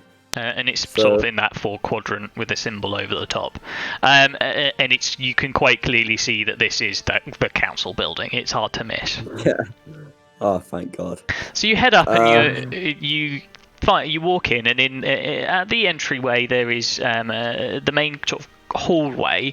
There is a tabaxi sat at a desk, sort of like a receptionist. What do you want to do? Hi. Say hi. Receptionist. I say hi there. Hello, and welcome to the council building of Ashan. Is there anything I can help you with today? We wish to speak with Turf, is it? Turf, Councilman Turf. Do you have an Yes. appointment with him? Hi. He's expecting us. A friend of ours sent him a letter saying that we would be sort of visiting him. Very well. He is in his office at the moment. So let me go and talk to him and see if he is free to talk to you. In the meantime, Fiona. Sorry? Fiona sends us. Tell him Fiona sends us. Yeah, sent by Fiona. Very well, I shall pass that across to him. In the meantime, there is some seats over there in the waiting hall, and if Councilman Turf is free, I shall come back and collect you. Thank you. So it's a nice big open space. There's a marble floor this time as opposed to obsidian, but it's black marble with white striations going through it. These, and again, the same sort of like reddy brown brick walls that make up the rest of the city, but it's a little bit more extravagant on the inside. There's pillars going up the walls, very beautiful carved pillars, wooden sort of like struts holding up the higher levels.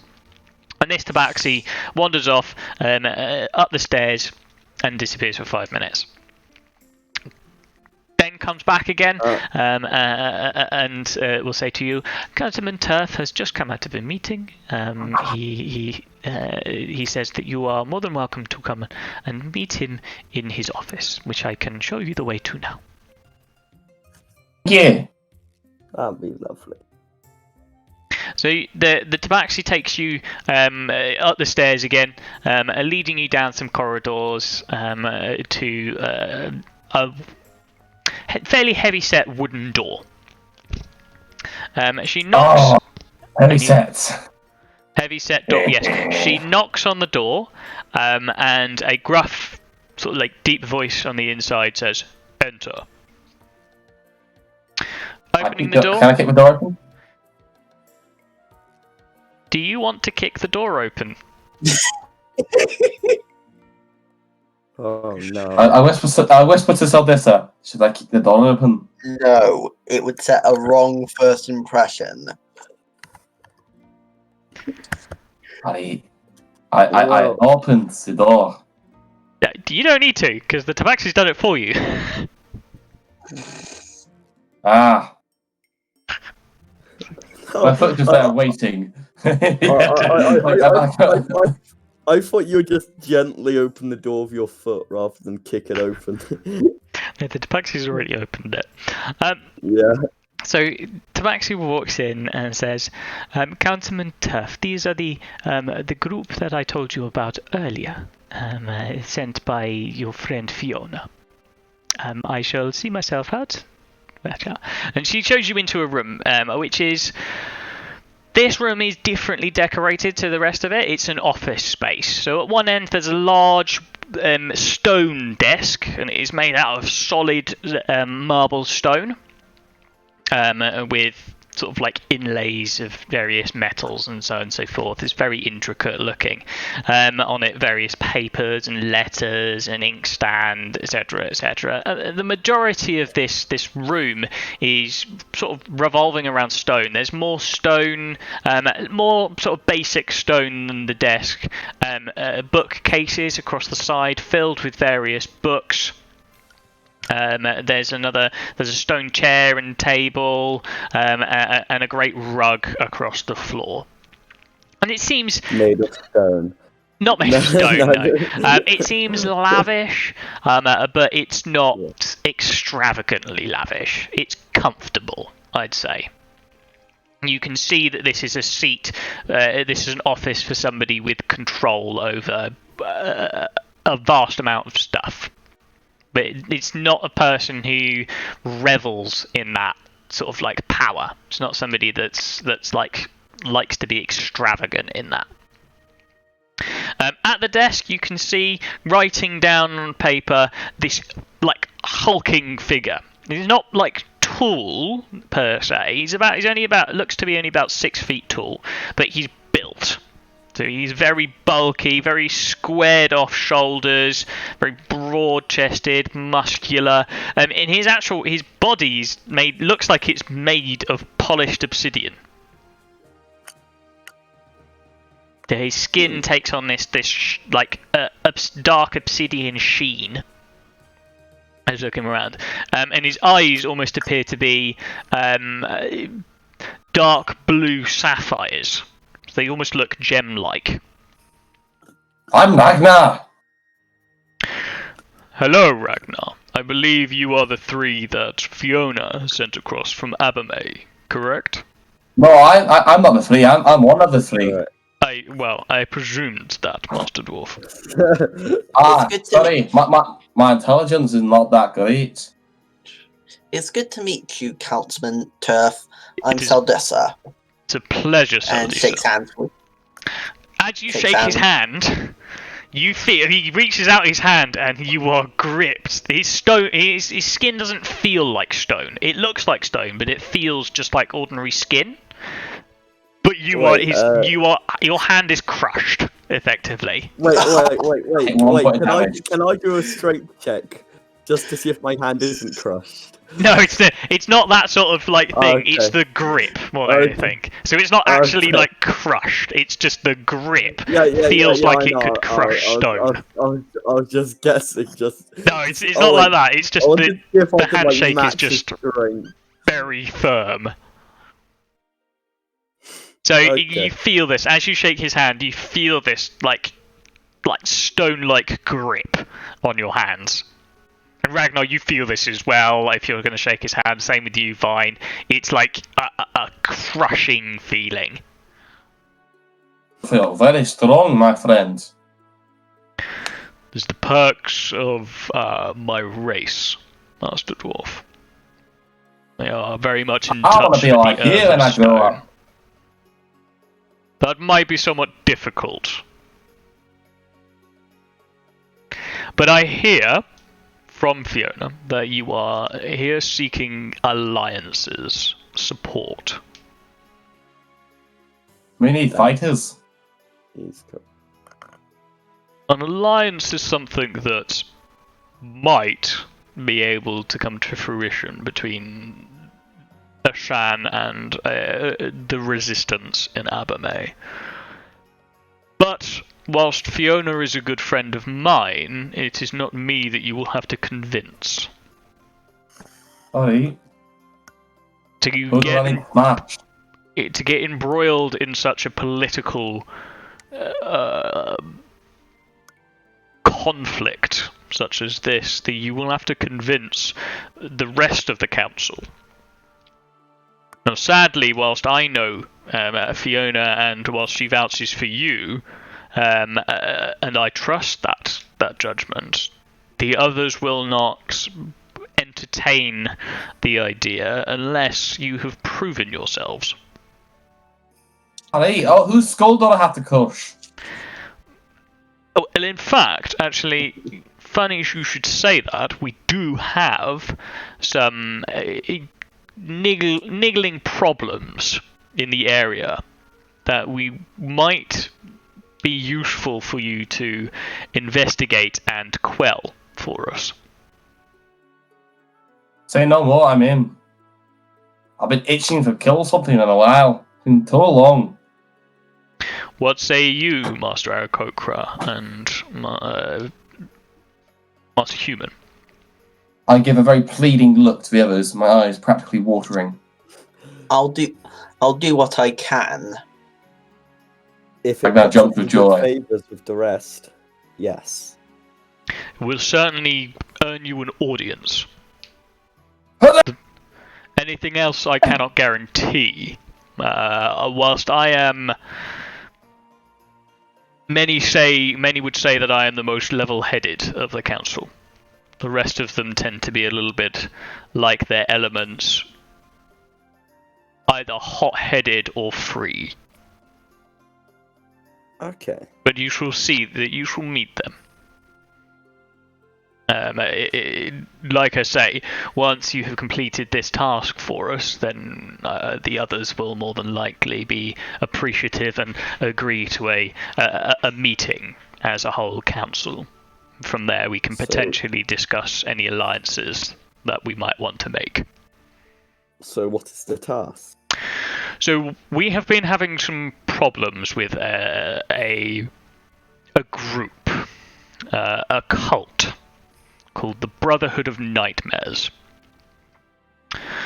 They have managed to take control of an old fortress near to the city, and they have been raiding caravans of supplies coming to the city from some of our neighbouring towns. And we have also been experiencing some magical disturbances in the area. Okay.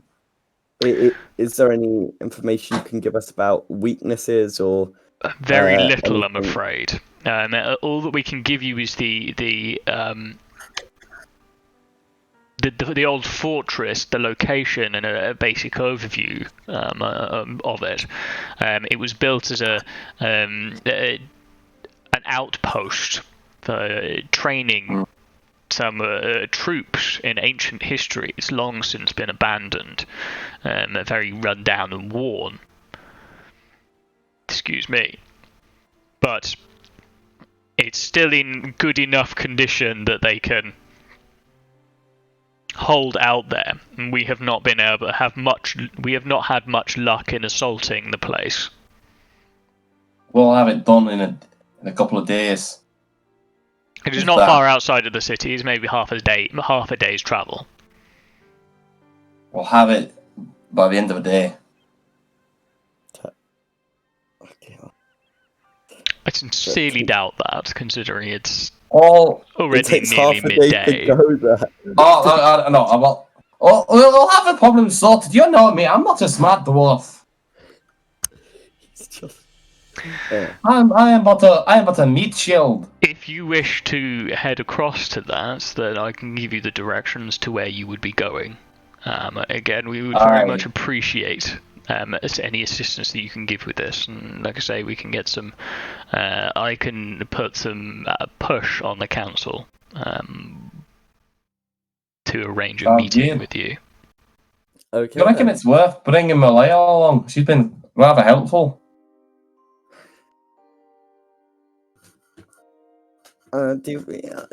Should we pick her up? Is she needed to be on the ship? I mean, very at all times. I mean, no. If you want to go and pick her up, you can go and collect any of the crew. But it does mean that if crew are injured and so on and so forth, then they wouldn't be able to patch themselves up. Because they've still got to keep the ship running, remember? So that might mean that your crew would maybe get infections and so on and so forth, which would Could- reduce their capacity to do other things. Could Malaya fashion some like first aid kits or something like that? Yeah, That might first be aid kits are okay. You can get medicine kits. That's not a problem. It's the knowledge on Yeah, how so- to use them. Hmm. I think we should just leave her. Possibly. I think we'll be fine. I hope. If Hydra's there, she could probably do some cure wounds herself. Or healing I mean, word, cure whatever. wounds only get you so far. True. It's only a Yeah. limited But, I mean, amount of them. Oh wait, no, what, we can't. what other crew going to be doing right now? All they'll be doing is just pretty much sitting idly and just moving the cargo back and forth and just conducting a few repairs and. No, That's well, it. no, not quite. Because I Mm. mean, they still have a lot of the crew will actually be on leave at this point, and they'll be going back and forth. They'll be on shifts at the minute. So some of them will be on the ship and doing maintenance and stuff like that, keeping everything in order and keeping watch. And then some of them will be out carousing potentially, finding things to do within the city for a few days. Do we have a right as an employer to provide the medical care if they get themselves Yes. hurt during the carousing? So that's why you have an infirmary. NHS. Oh bugger! Why do we? That comes as part of the sort of Alright. contract. So yes, if they do Right get on. themselves injured whilst they're carousing and so on and so forth, they'd come back to the ship and Malaya would be on hand. Or they'd have to we'll leave pay to get it done in the city potentially. Yeah, I We'll can't leave think of Malaya anyone. there then. I can't think of anyone we can take that wouldn't be important to the Yeah. Fair ship. enough. Like So we got Hydra's first mate, and And I mean, Hydra will take Nefa. time off as well, so she'll go on her own leave. But like Jenlin or Nefa will be in place on the ship to take control, take command. okay. So I think we should just go on our own. Yeah, let's go. Before we head off, can we see if there's anyone selling healing potions? Because I could do a couple more if possible. Yep. You can do that if you want. Alright. So in the well, market we- district, we're not going to RP this out. Okay. Yeah, But in the I'll market just get district, into you the can combo find throughout the market district that there a grand total of 4 potions from various different sellers. Shall we take one each and have one on hand in case? Yeah. yeah. I'd say. So- Sounds 50 good. gold each. 50 gold each, so Yep. that'll be... If we all put in 50 and then split... Oh, that's not going to be easy to... Can we maybe haggle it to a number divisible by 3? You can try. Let's try and haggle. Should you like to do it? I guess we could try and maybe... Well, you don't have to buy I'll try all and 4 of petition them. you. You've think all it'd be got, I worth think, it. 2 each anyway. I know, Yeah. I'd prefer to have them than not to have them. Yeah, fair. So do. Everyone's in agreement. Okay. Uh,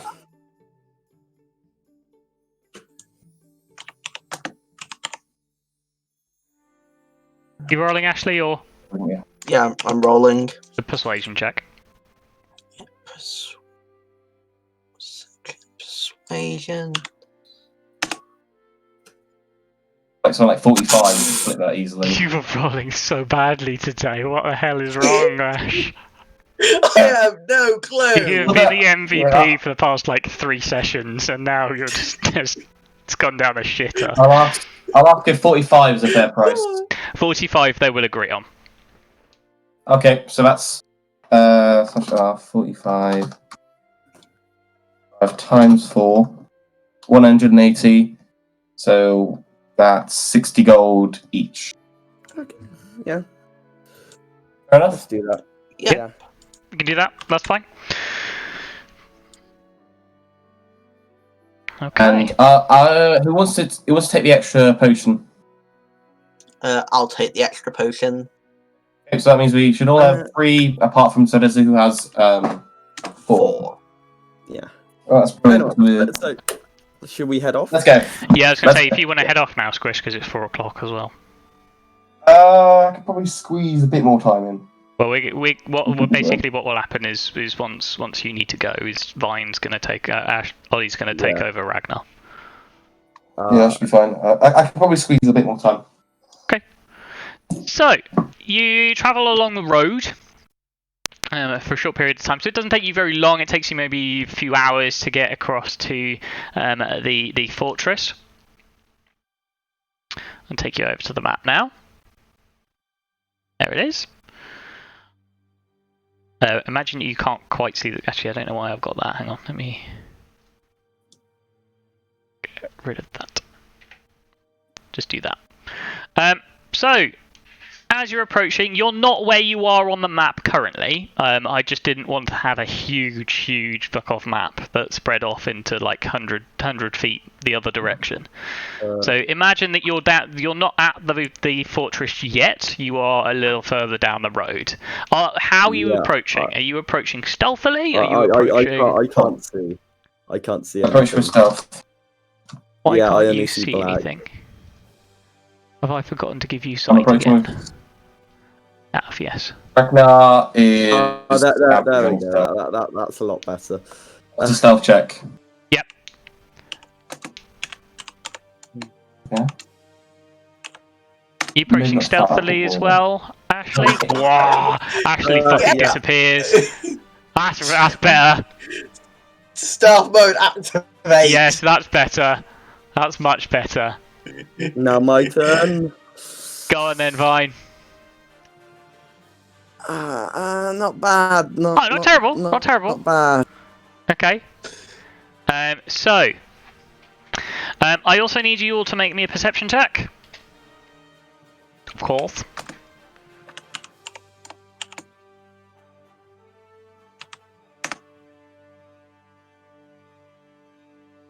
Okay, I'm doing better. That's better. Okay. There we go. Was that your perception check at 11 as well? You seem to be getting a lot of 11s today.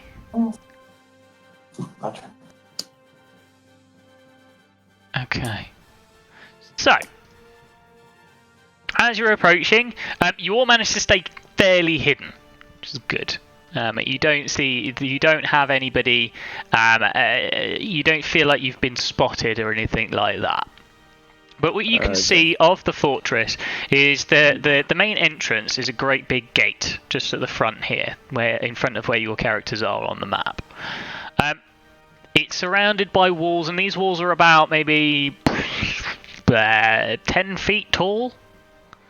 So they're not massive, but they're sort of like parapets more than anything else. And there's a walkway that goes across the top of it, so things can walk around. And you can see on the inside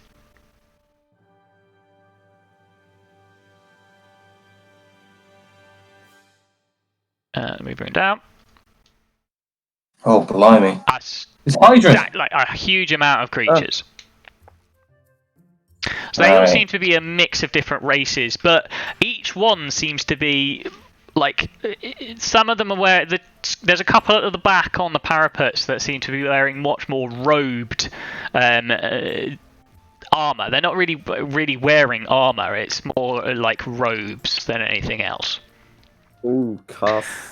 The ones that are dotted around on the ground, so there's a group of them sort of like on watch in the courtyard, milling around, which are wielding scimitars at the side, and then there's a group across the top that have short bows. How are you approaching? What are you going to do? So you haven't been discovered just yet. Is there any side entrances we can spot? So you can scout around the entire place. There isn't. This is the only main entrance, unless you want to try and scale one of the walls. There are walkways that go right the way round. How scalable do they look? So they're not tall. They're only about 10 feet tall. Well, no, not 10 feet. About 15 foot, I'd say, actually. 10 feet's a little bit small. Are there some obvious, like maybe rubble or like things that make it easier to? No, it seems like that any patches of like destroyed wall have either been repaired or cleared away. Wait, Okay. could I help Ragnar up onto the wall? You could try. Okay. If we were to Would try, that can be we a try strength and check? maybe if Vine were holding me like properly, would we be tall enough to maybe pull one of these guys off a wall? Ooh.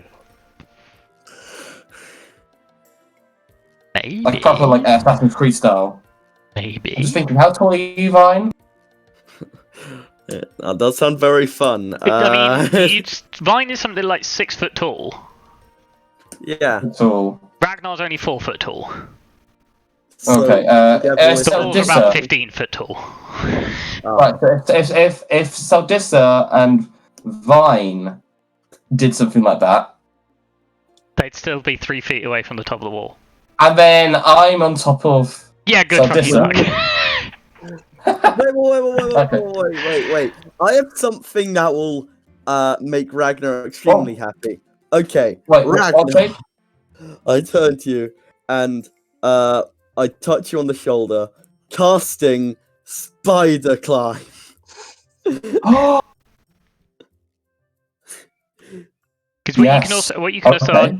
quickly describe, what you can also see is that this section up here that is in darkness is roofed, so it has a covering to it. So that seems to be an Okay. enclosed section of the building. that's fine.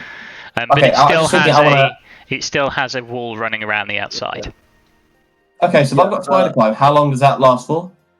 With concentration up to 1 hour. Okay, that's good. So I just like lean over and I just say, "You have 1 hour, Kel." You are Okay, still about no, 100 I- feet away from the fortress. Oh yeah, obviously yeah. not yet, but like when we're, Oh yeah. But we do that when we go up. I'm thinking we approach. I'll try and get ourselves around Yeah. to about here, so we can pull one of the so I can pull one of the spellcasters off the wall. Okay, Can we try that? Yeah. give it a go. Oh my god, I love this. Okay. I'm trying to do it without anyone seeing it as well. There's so suddenly. Ah! Wait, is he going to have to roll stealth checks? So you managed to make your way around the building, around the walls. You don't seem to have triggered anybody's suspicion just yet. So you can make your way Awesome, around to the okay. back here. Okay, awesome. So I made it. Is it just Ragnar going round to the back, or are Vine and Seldisa going with him? I mean, we could drag both of them down if I I'd fly up. probably say. I could fly I'd up probably and you drag guys both of say- them down. I recommend you guys stay there. That way you can just run through the middle. That way Ashley's got in a nice position to have everyone in sight. You're all at the back, all 3 of you. No. I wouldn't suggest that at all. I'd say suggest to stay in the at the front gates. Vine, I'd probably say do what you want to do.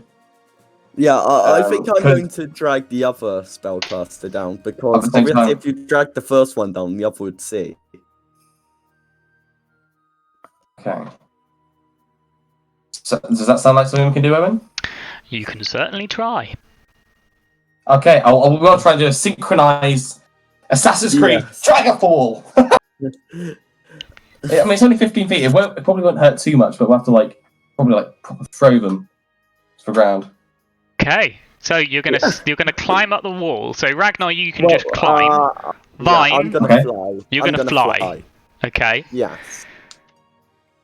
we're gonna roll initiative here Okay, because we need to. that's fine.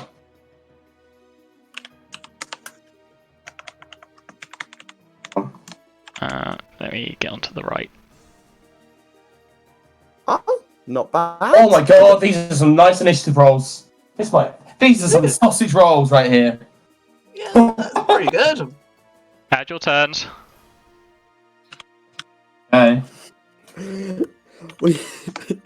We're just like Mission Impossible-ing 2 spellcasters.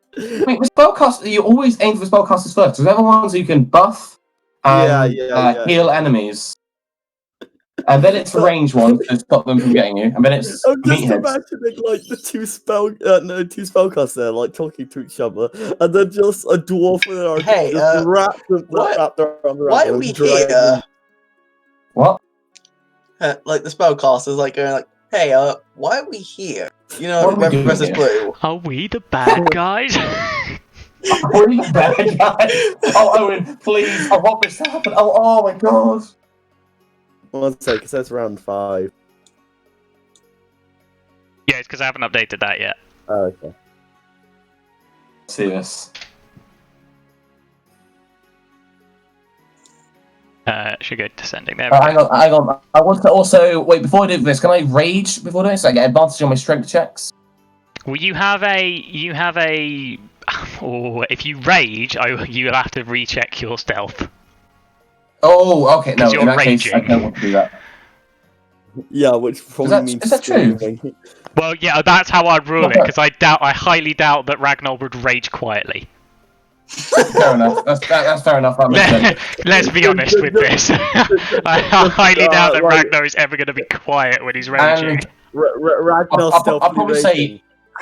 Oh, would it be possible whilst doing this to like be like say stabbing or doing something like to add to the attack, like doing a quick stab and or will that count as too much? Yeah, no, Like, that I got would my count little as too short much sword. because you'd be making a strength check to throw Alright. them off the wall. No, fair enough. Fair enough. Okay. Oh no, strength. Oh no. Okay. Yeah, this is why I was very confused as to what you've made the decision now, though. Yeah. So you guys get a surprise round because you're doing this all at the same time, and you have stealth up on this lot. So Seldisa, it's your go first in this stealth initiative. So you get a round to yourselves first, and then it'll start again with you. Is there anything that you want to do, or do you just want to delay your turn? Delay my turn. Just delay your turn. Yeah. So you're going to forego your turn then. Okay. Yeah. Wait, hang on. Quick question. Quick question. Before we do that, can we, since we're in a surprise round and I've not seen it yet, can we discuss this tactic? I'm assuming you've already discussed it.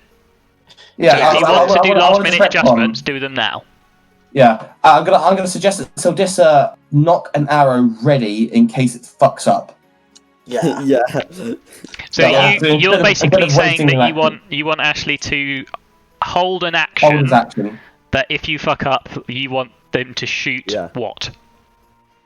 I'll probably say the nearest enemy, or if he's in range, one of the spellcasters.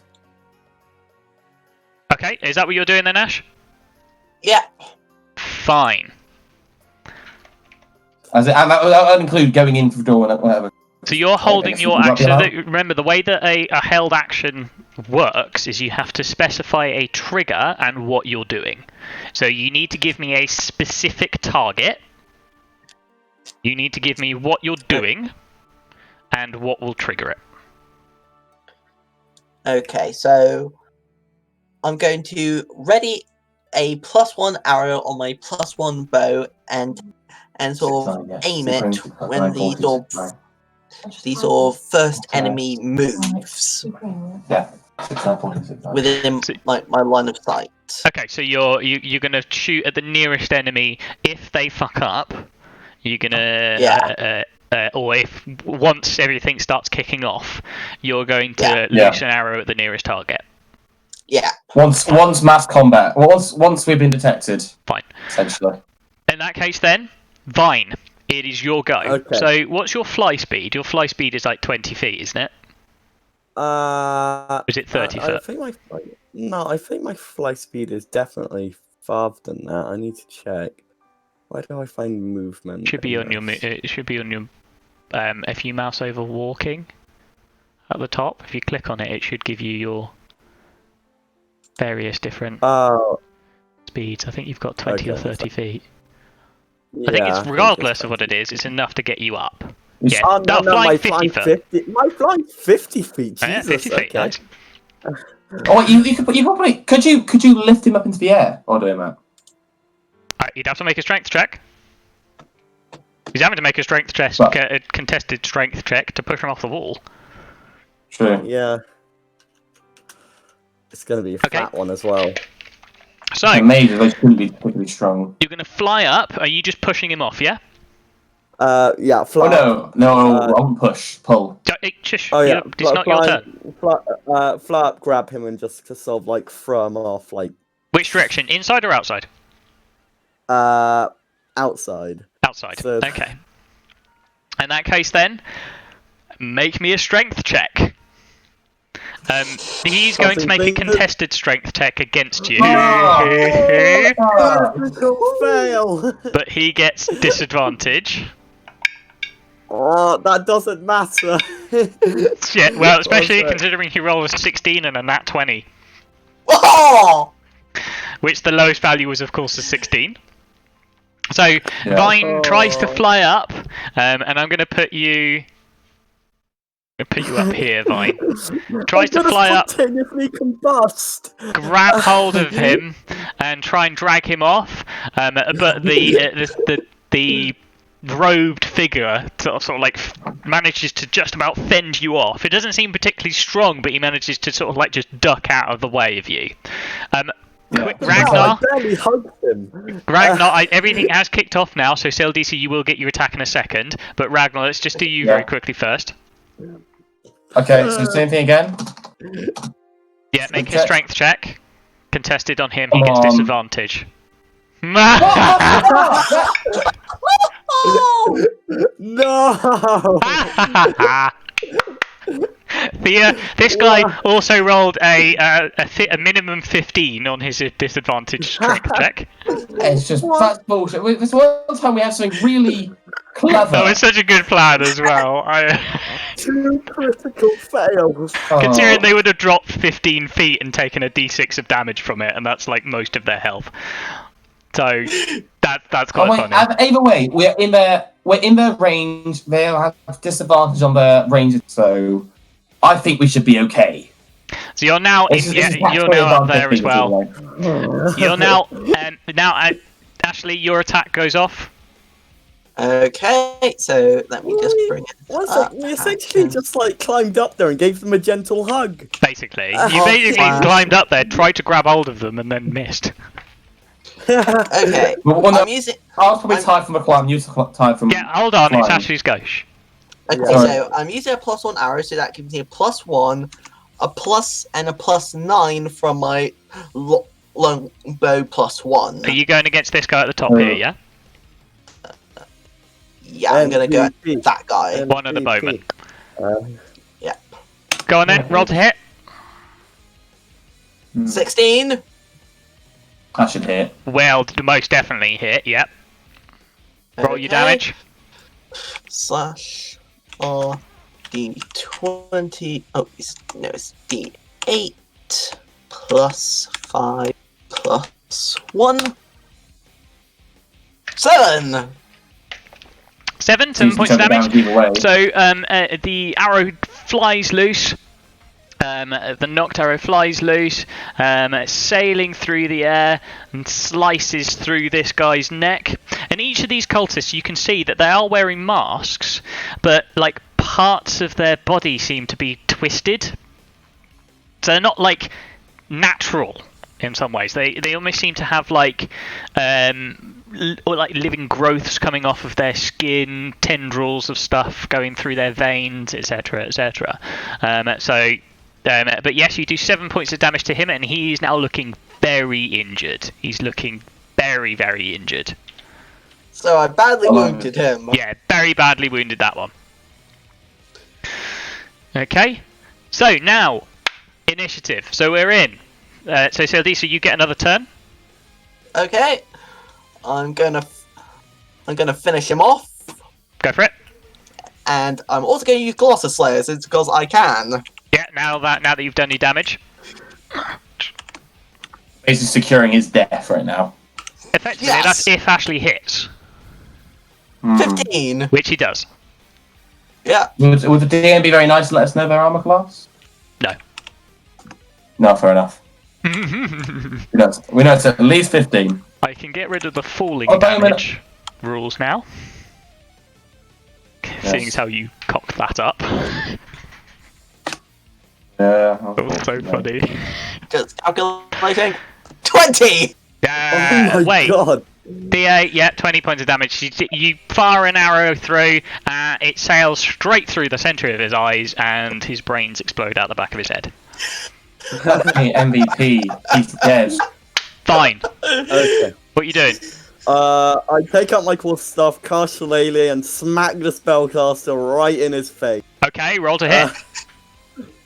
Okay, so that'd be slash R 1d20. Would it be +4? Yeah. I believe it's actually +6.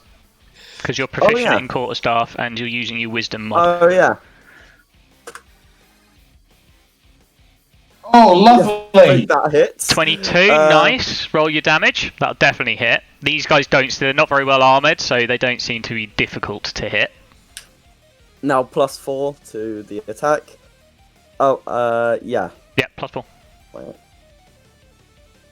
One sec. Because you're using your wisdom. Looking at my Shillelagh. I'm not sure if it's. I think yeah, it's 1d8 +4. Yeah, 1d8 if you're using it two-handed.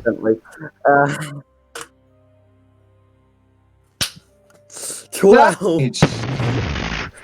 You whip this quarterstaff round two-handed and you catch him in the side of the head and hear his neck snap. You're killing these guys quick enough before they can make a sound, right? No. Fair enough. Well, you haven't killed all of them yet, anyway. I know, but technically speaking, this is still just after the surprise round, so they've not had an actual. Well, they've had enough chance to look round and shout. Oh, fair enough. Because remember, it's 6 seconds, so they've had enough time to go, Oi! Wait. They see the guy just go up, grab them gently, grab a quarterstaff, and then break his neck. And the other guy literally got hit in the head with a 50 cal. Jesus Christ, he's knocked the fuck out of him. Ragnar, I'm gonna Ragnar smash him with rage. Go for it. And reckless attack.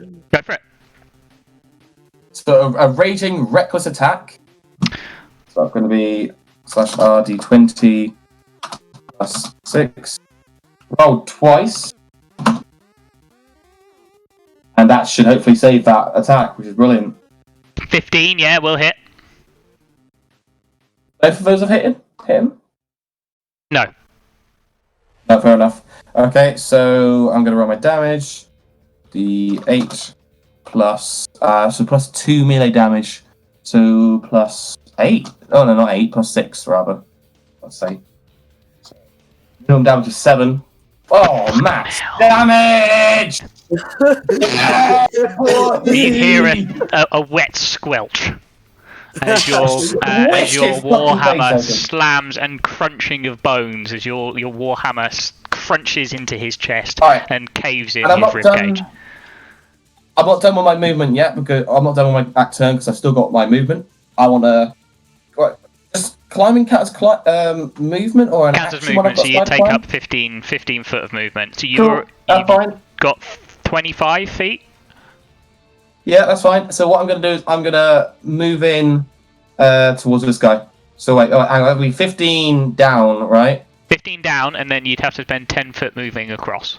So you'd end up here. 10... Oh, yeah, that's him. That's minimum, I'll probably say. So you'd end up there. Okay. Yeah. And I want to just have as a free action, shout at them, "Come at me!" Okay. Their turn.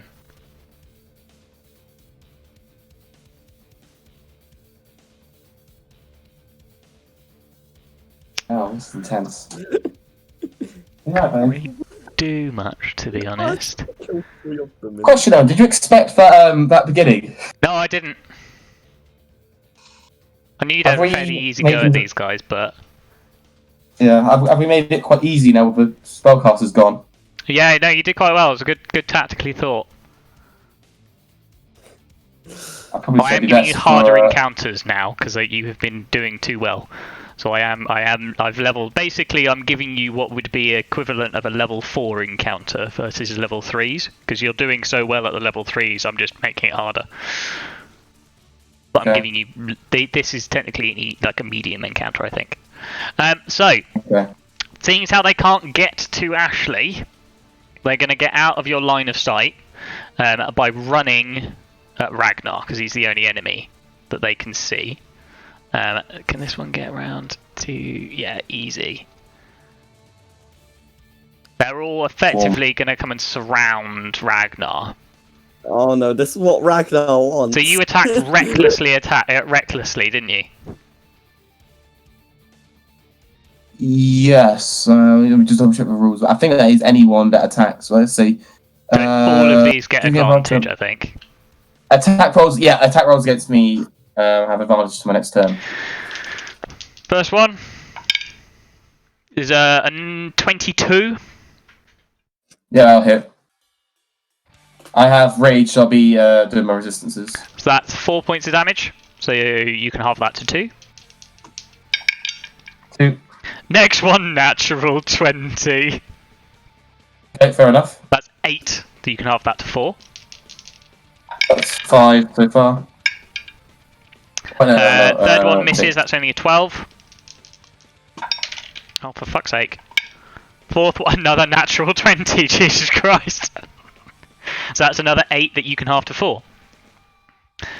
10 damage overall. 3 bowmen are going to fire at Vine instead, because they can see you. And they're going to just fire their short bows at you. So 3 attacks coming at you, Vine. Does this guy even have line of sight? Sorry? Does this guy have line of sight? Yeah, but he can move, so he'd move to here, where he will have line of sight. Yeah. Yeah, he's got line of sight. Oh, I think he might have... Would he have a bit of cover from this corner here? That's quite a narrow... Not really.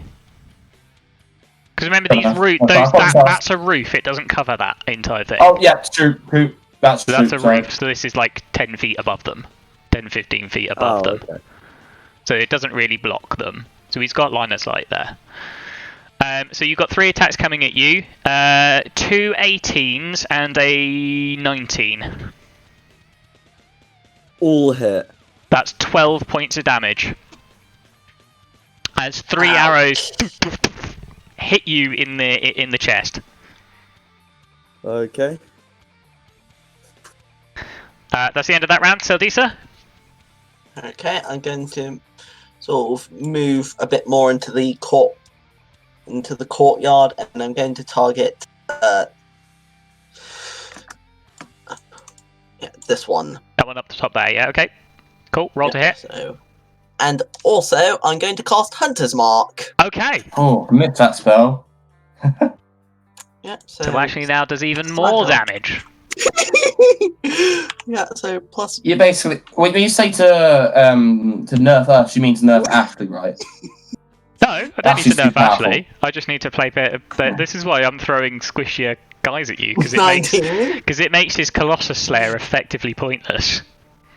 Because his Colossus Slayer only works on big beefy creatures. Dude essentially has a 10 by default. Yeah. 10 to hit. Yeah. Wait, Ashley, is your +1 including the stats on Roll20? Because Roll20 automatically calculates your stat. So I don't remember it being... from... Hang on. JD.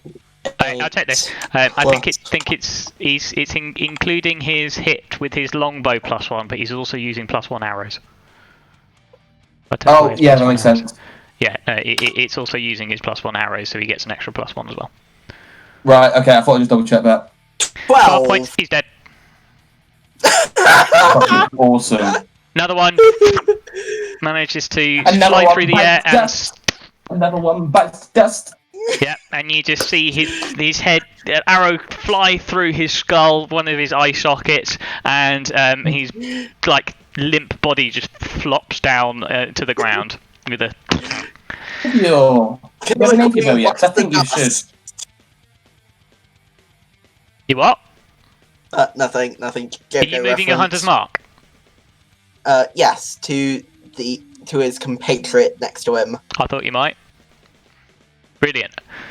Fine.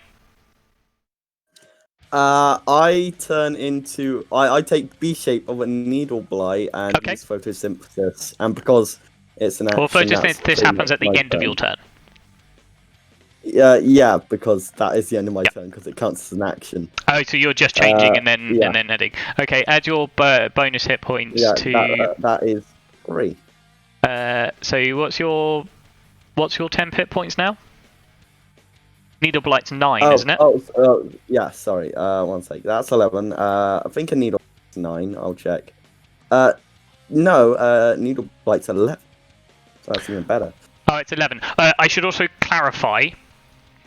I should have clarified this, and I am adjusting bits and pieces because I'm still playtesting these bonuses. That photosynthesis only works for your wild shape form. Oh, okay. So it doesn't do your base hit points. Okay, that's fine.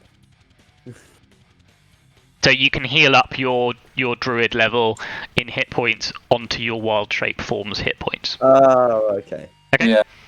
Obviously, you want to restore your health use. And that's your end of your turn, yeah? Fine. Yeah. Fine. Ragnar. Well, yeah. Ragnar!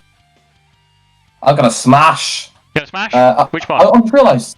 I'm gonna smash this one. By the way, all of these guys give. Because they're all in my 5-foot radius, if anyone wants to attack it with melee, they have advantage. I thought I'd just let everyone know that. I know, but nobody's in melee at the minute. Which one are you attacking? Yeah. This one. So this one will have advantage for Ashley if you wanted to use it. Again, it's going to be a reckless. Go for it. So, it's this one. Shit.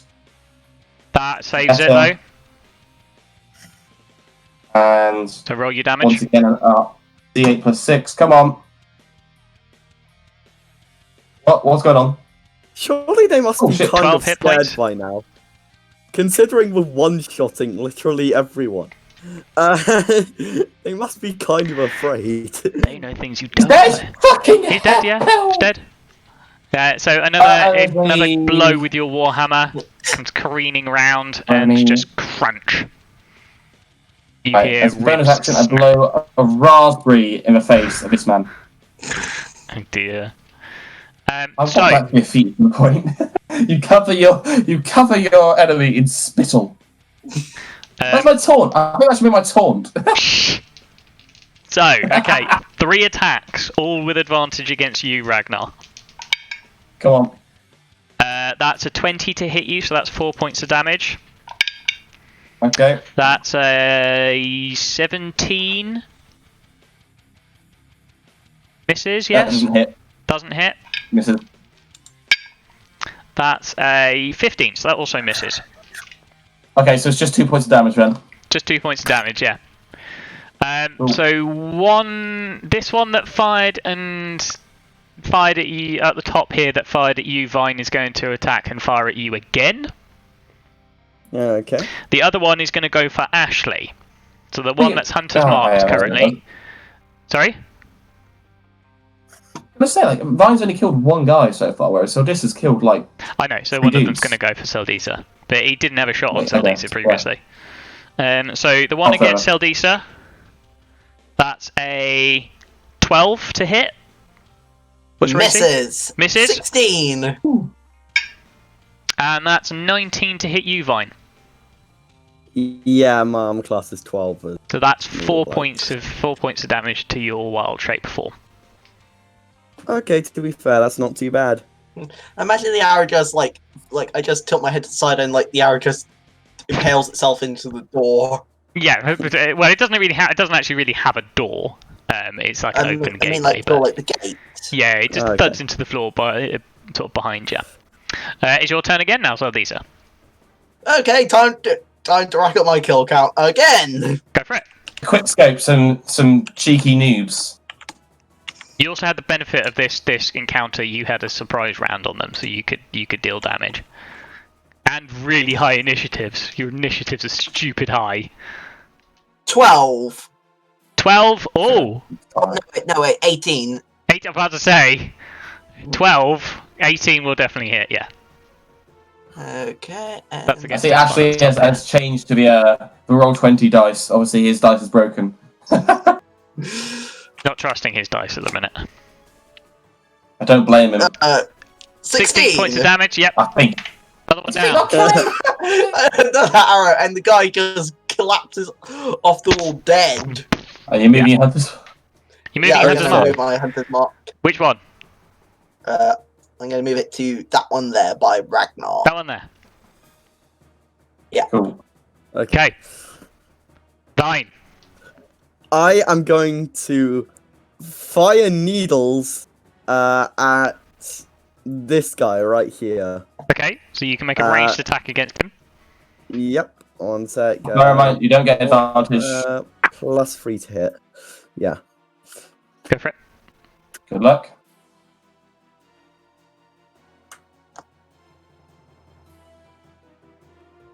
No, doesn't hit. So the needles go Well, sailing past him. I do photosynthesis. Then, Yeah, you can just because photosynthesis for that- 3 hit points to your wild shape form. Yeah. Excuse me. Excuse you. Whoopee. Well, Ragnar. Ragnar's going to smack the guy. After having covered this guy in spittle, I'm now going to not reckless. I'm going to reckless attack this guy.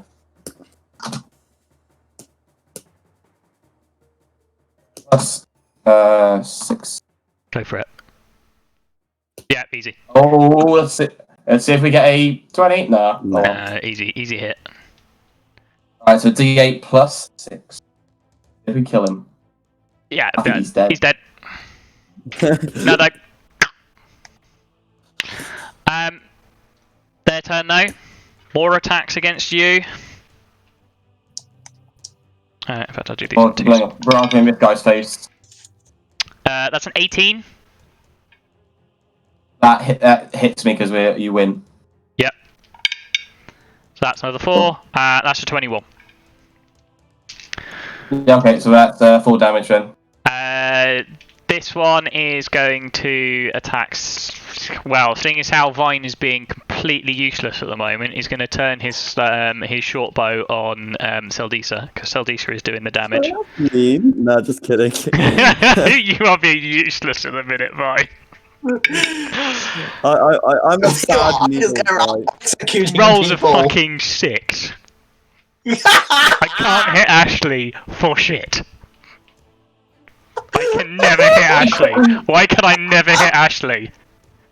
Hit in the skull. That'll Oh, be wow. Wow. Fucking hell. I can never hit Okay, Seldisa. Ever. I put my hunter's mark on the archer. Yep.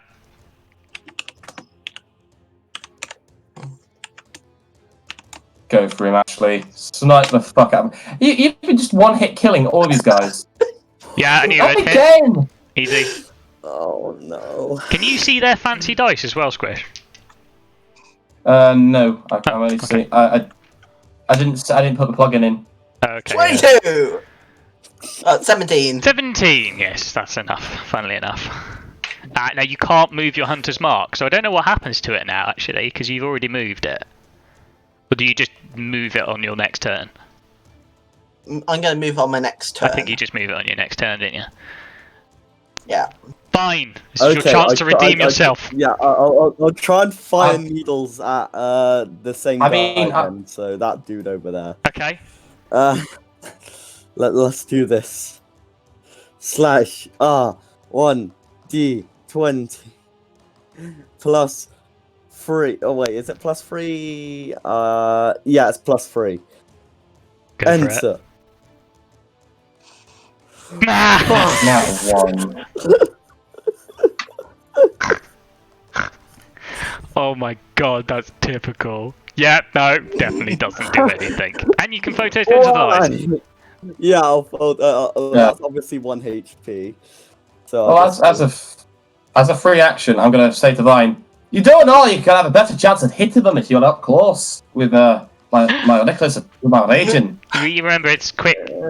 Got a quick fire because it's 6 Yeah. seconds, so you can't have a conversation with it. I'm saying that as I'm slamming my Morning Star, hopefully, into this guy's Warhammer. face. Warhammer, that's it. Yeah. Because you got rid of your Slamming Morning Star. yeah, that's what I meant. My Warhammer Go on into then, the roll. face of this guy. Roll it then. Recklessly, of course. Of course. D20. Plus Down the bottom, yeah. 6. Oh, that's a definite. That's a definite hit, yeah. Do we get in that 20? No. We don't get in that 20, but I think this guy's dead. Probably. Hopefully. Yeah, he's Yeah. dead. He's probably dead. He's dead. Fucking hell. And he's just opened up, ready for Ashley. Does this guy look intimidated at all? Because I feel like we've Yeah, this guy is now pissing himself. Is he going to run away? Is he going to attack? He hasn't got anywhere to run to. I'm going to use a regular arrow. Not your turn. Oh, yeah, actually. It's I stare this guy down as my bonus attack, as my bonus action. I'm like, almost like eyes darting to the door. there's nothing he can do. It's nothing he can do because he'd have to get past Ashley, and he'd Does he risk the just opportunity attack from you. If he wants to run away, He's a dead man walking. He's dead. Yeah. He's just dead. Does he wanna- He's going to attack you. That's the only thing he can think of doing. If my needles actually get him, he might die. That's a 17. nope, that misses. Oh my god. So Disa. Oh, the bastard guy. He must be crying right Yeah, now. hits. Oh no. Oh yeah, hunters mark him. I thought you might. Oh fuck, he's dead. He's dead. He's dead. I know he's dead. He's fine. He's just dead. Good. Well handled. 15. Done. Yeah. Nice. If anyone is watching this, they would be so intimidated. Shit, Two. bed. 3, 4, That's it. That's you guys out of initiative then. 5. Can we have a quick look around the bodies? Because I'm sure we might have something about you. Yeah. Yes. One sec. I turn back into my Aarakocra form. You're going to come so out that of your was wild shape, yeah? Yeah. I'm going to say to Vine, Fine! What the hell was that? Okay. Fine, you can just fly back down. Yeah, I'm recovering. I'm recovering my arrows. So Yeah, you spend a minute and you get half your arrows back. So how many did you spend? Yeah. So I used 1 normal arrow and 5 arrow plus 1. So you get 2 recover- arrow plus 1s back and you don't recover that normal arrow. Okay. Also, I explained to Ragnar that I've been trying out new creatures, and sometimes I can't get my accuracy correct. Yeah. I'll give you the benefit of the doubt.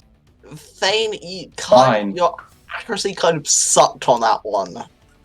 Are you used to Yeah. range combat? Not really. I was trying it out. I'd suggest you stick closer next time. I You killed guess that first guy with no problem at all. I basically executed everyone who stood in my way. Same here. Oh wait. Also, can I use a healing potion? Because I haven't got. I would also like to quaff a healing potion if that's okay. Yeah. Fine, yeah. Well, actually, I didn't add it to my inventory, so I can literally just use it up because I actually. So it's 2d4 plus 2. Okay. I'll yeah. roll it here. Alright. That's 5 points back. And one for me. That's Oh. 4 points back. Points back. Oh, okay. Oh yeah. We don't roll up. Yeah, you didn't roll that. I roll it because it's the world. Wait. So If you're doing healing magic, then that's you Oh, doing yeah. it. Oh yeah. But you're quaffing a potion, So so what was I had a pretty shit potion myself. yeah, you'll so still what do was it much. again? You got Minimum 5. that. Oh, okay, cool. Got minimum healing. Yeah, you did. I rolled 2 ones. Right. So So do what we you find can see, anything from the our courtyard is now bodies? empty. It's littered with bodies. Blood. Yeah, littered with bodies, and there's blood now seeping into the ground, the cracked dry earth beneath. But there is a door, so you can see a door leading in there. So you can't quite see it because of the roofs, but there's a door just here. I say Anything- Ragnar, do your. Anything of value to CV in the bodies? I'll do loot at the end. That's But fine. nothing Yeah, I particularly kick on open these the door. guys. Actually, I don't kick open the door. I realizing the advantage of having a stealthy time. Either way, they're gonna see us going through the door. I kick open the fucking door. I feel like, at this point, I feel like a real badass after all of us doing that. Okay, so Well, what yeah, order are you please. going into the door? Obviously, Ragnar first. then me, and then and then- me. because you're ranged. So I Yeah. realised I can't be ranged. Okay. Oh, Owen, quick question: is this encounter gonna be much longer? It depends on how long you take on this one. This dungeon, yeah. There's another floor. Another floor. Okay. So I was gonna guess because I got my. if you want to leave, Yeah, if you want to this- head out, this then sounds like a really nice. This sounds like a really nice place to stop as well. well, no, because we're going to keep going until 5, Yeah, it's like just to keep 15 it even. minutes. Vine's going to take your take over Ragnar for a bit. Yeah, I can do that. Vine, if you want to look after Ragnar, Yeah. just okay. are you familiar with how his rage works? Yeah, He's got it your gives character sheet, so advantage. Okay, Yeah, cool. Ragnar will always run in and attack, as you've seen. Always reckless attack, and his rage adds +2 to his stuff. You read his character sheet, which should be Yeah. fine. 1 second. I want to at least have one combat encounter before I left. Yeah, that's fine. okay, cool, Right, cool. I'll see you, Right, we'll chaps. see you next week then. Don't kill me! I'll try. Alright, see you, chaps. See you later. Yeah. See ya. Right, I need you then, in that case, to all roll me initiative again. Okay. Fuck's sakes. It is And what's Ragnar's initiative again? I need to see. It is +2. Okay. 17.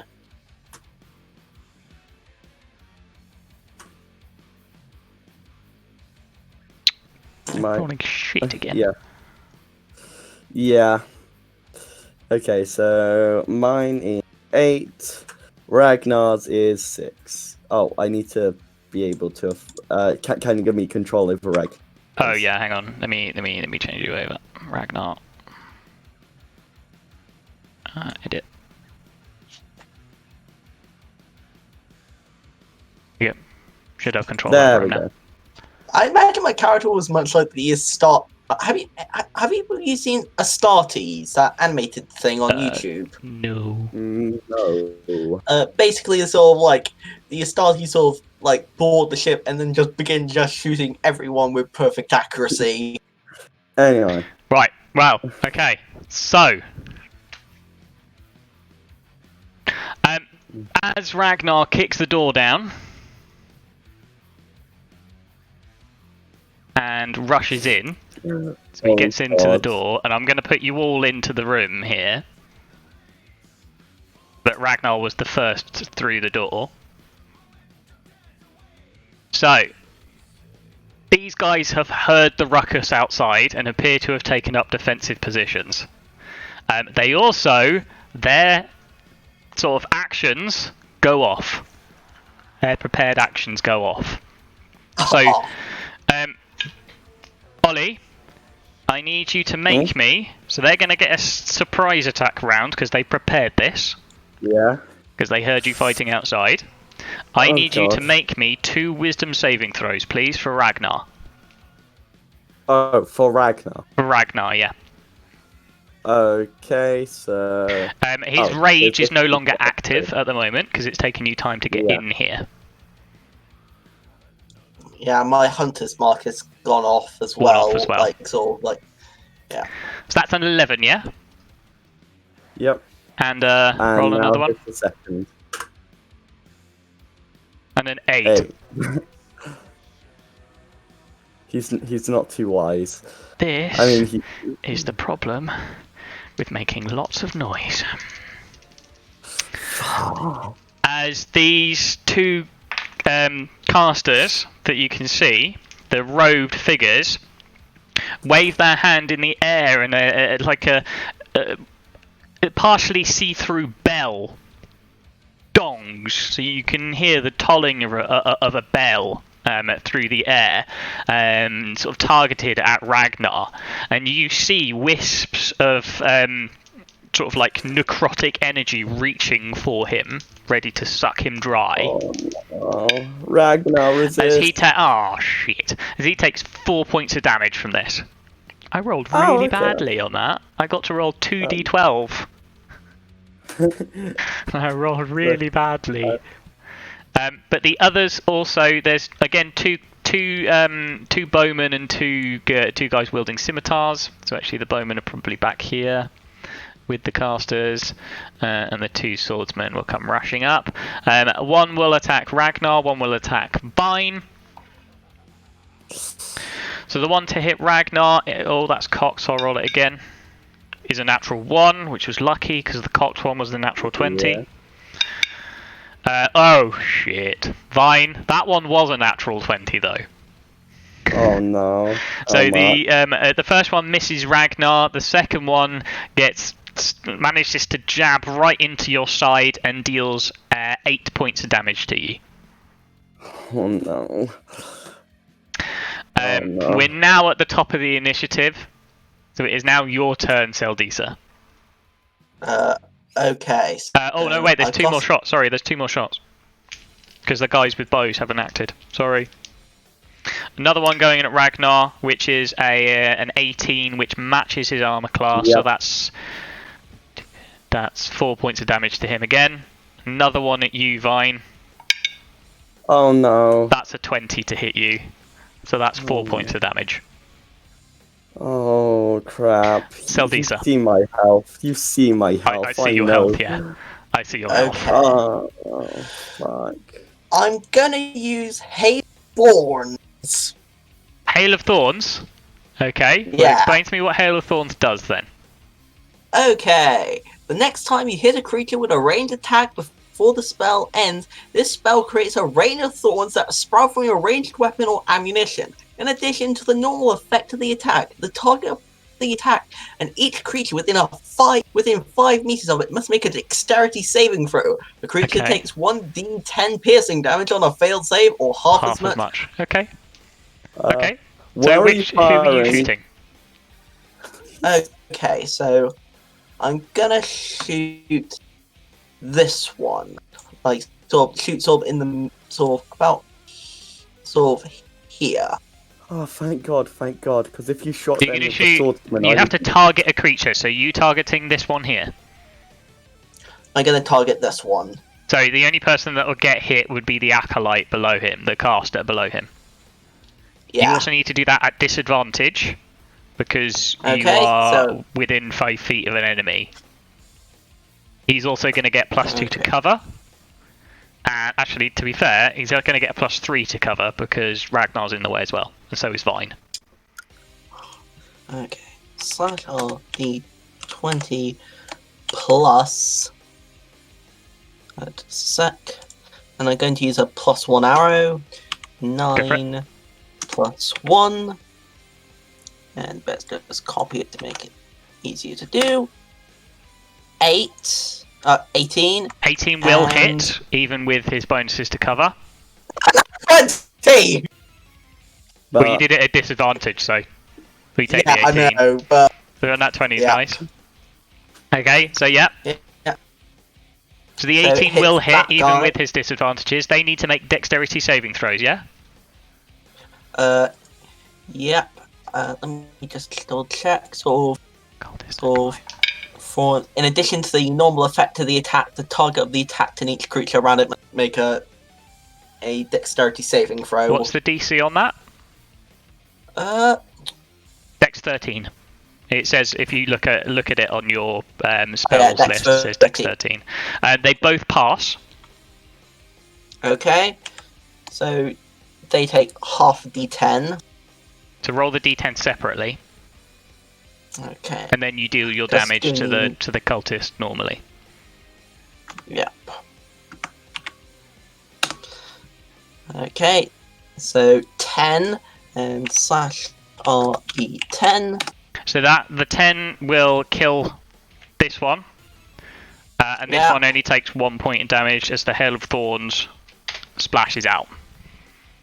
Yeah. Cool, fantastic. Your turn done, or are you moving? Yeah. I don't think I can move anywhere. Well, you can move. You can move past Ragnar, but you'd get an attack of opportunity. So. Yeah, I know. So I'm just gonna stay where I am. Okay, cool. It's the cultist's turn then. So, This is where poor initiatives come in bad. There's going to be an attack against Ragnar. So that's only a 12 to hit though, so that misses. Yeah, no. One against you, Vine. This is a scimitar attack against you by the guy next to you. That is a 15 to hit you. Matches armor class. You're down. Because it does a minimum of 4. Then the bowman, but you're not permadead, you're just down. Yeah, I know. Bowman is going to fire at Ragnar. That's a 13, so that will miss. And Vine, it is your turn. So what I need you to do is make me a death saving throw, please. Oh, you also need to make me a constitution saving throw. Okay, but your injury check. First I'll do the con. No, it's gonna be a flat. Okay.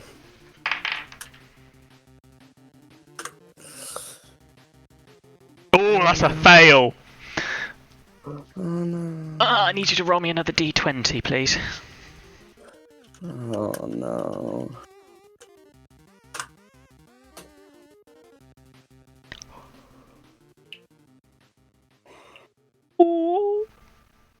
Oh no. Okay. Oh, fuck. I'm scared. Roll a d2. What the? Okay, just roll a d2.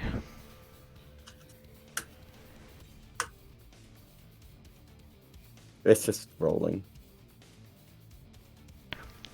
Roll another one. Okay. It's just doing the other thing.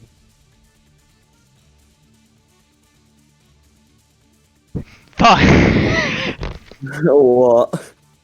Oh no, sorry, I'm looking at the wrong end of the scale. Sorry, never mind. Those d2s were irrelevant. You come out with a minor scar. Oh fuck! What was the other one? I was looking at 2, not a 19. What does 2 do? Lose an arm. Jesus. Sorry, I looked at the wrong end of the scale. You get a minor scar, so it's only a minor scar. It doesn't have any adverse effects, and magical healing of 6th level or higher, such as heal or regenerate, will remove the scar. So you get what happens is as this guy swipes his scimitar down across you, it just catches the side of your face, and you end up with a scar running down. It carves out some feathers, and you've got a scar running down the side of your face. Oh, okay. Ooh, that's good for personality. Yeah, anyway, so it's going down. We'll do the left-hand side because you rolled the d2, and that was the left-hand side. Okay.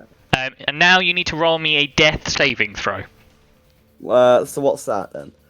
So that's a Constitution saving throw. Okay, that's just d20 then. I believe, or it's just a flat d20 actually. Oh no. It doesn't matter. It's a flat d20 either way for you. Oh fuck. What was it? I just got a 4. A 4? Hasn't shown up on my screen yet. Oh, here we go. 4. That is one death saving failure. So mark that on your D&D Beyond on your character sheet. Okay, what does that mean? So you basically, when you are not dead, you are unconscious. Okay. 3 death fails, you die. Okay. Like dead, die. Okay, 1 failure. Yeah. How many successes? Just. So you've got 1 fail. That's it. No successes. Yeah. Just 1 fail. Yeah, but how many successes would I need to come back? You don't come back. If you roll 3 successes, you just stabilize on 0 hit points for 8 hours. Okay, yeah. Okay. And then after 8 hours, you get 1 hit point back without having the benefit of a long rest. Okay. And if you roll a natural 1, you get 2 death saves. 2 death save failures. And a nat 20 is 2 successes. Okay. Also, taking damage counts as a critical hit. So if you take critical damage whilst you are unconscious, you take 2 death saving throws, and because you're unconscious, it automatically crits you. Okay. And anyway, let's get back to the. That's your turn done. Yeah. Ragnar, Okay. which is you again, Ollie. So, yeah. What I'm thinking you would do is rage. Uh-huh. I can't actually mark the rage off. Okay, I'll mark it for you. Yeah. Okay. So, Burning make him through these rages. probably do a reckless attack. So let's see what that would be. The guy to the north, yeah? Yeah. So what does a reckless attack mean? Reckless attack means you do you roll with advantage, but they get advantage to hit you. Okay, I guess that's fine. You also get +2 on top of your normal bonus because you're raging. So you've got a +6 to hit. 8. Okay. You've got +6 to hit. Normally, you get an extra +2 to that. So that'd be +6. +8. So that's my first roll. Oh wait. Oh, so that'd be +8. What? Oh no, Okay. never mind. I think it is plus. Yeah. No, yeah, it's +8. Should be +8 because it's strength checks. Oh really? Okay. Yeah, +8. So my with that. second, like obviously that would be 11, and yeah. So the top one would be 11. because 11 that's and +8. okay. Yeah. Sadly, both of them 11. miss. Oh no. Both miss. Okay. So you've raised. Okay. Do you think he wants to move anywhere or? Well, he wouldn't want to risk an attack of opportunity. Okay. Especially if they have advantage. Okay, cool. In that case, then.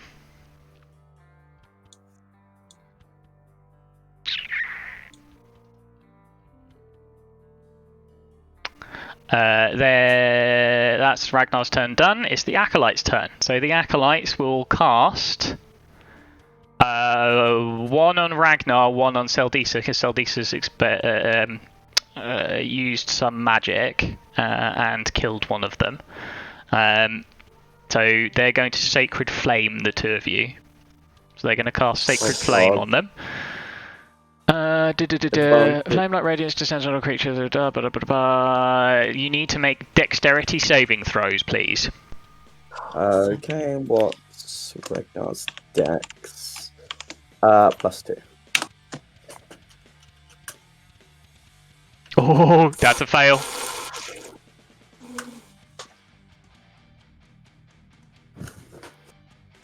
That is a success, however. So Ragnar doesn't take any damage from this. Seldisa, however, you do. How much? Take, I believe it's just a base. Yeah, it's just a D8. So 6 points of damage. That's Okay, radiant well, damage. As flame-like radiance just descends down on you. Ragnar manages to dodge out of the way of his, just barely. Well, not barely. He does fucking amazing. Just managed to dodge out of the way. Well, actually, technically, I think Ragnar would have had advantage of that because he saw it. He'd be able to see it coming. Oh yeah. Because he gets advantage. And Seldisa, you just take it full force. 6 points of damage. Ow. The squishy voice can hit hard. Seldisa. Vine is bleeding out on the floor. Oh wait, I'm gonna target the damaged mage. Okay. So you're going to fire at this guy over here? Yeah. Are you not doing anything for Vine?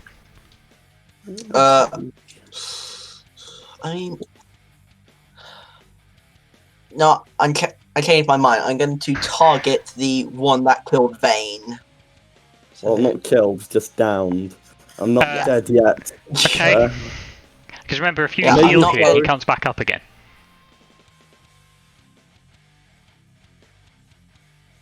No, I'm gonna take out the You're just gonna kill him. cultist that. Okay. Yeah, I'm not going to use Hail of Thorns. Okay. Because I would. Yeah, you would. That would immediately kill you because you take 2 death saves. Yeah. Okay. Yeah. So, Okay. Yeah. This will be interesting. That'll definitely hit. Yep. Deal your damage. Okay. 1, so r/d8 plus 5 plus 1. It's undamaged, right? Well, the one over the top of the taken thingy, yeah. So he has been hurt. So can No, Colossus Slayer he's work? not been hurt. No, he's undamaged. Okay. Because he basically just ran 10 up points. and stabbed Vane through the heart. Stab her in the heart. Okay, killed it. Yeah, that is dead, yeah. Okay. Doing anything else? I'm gonna cast Hunter's Mark On who? the damaged one. On the damaged This acolyte. one. Yeah. That acolyte is dead. He's dead, yeah. So, He's going to be dead. Yeah. But not yet. Cultist's turn then. So it's 2 attacks against Ragnar, both recklessly, both with advantage.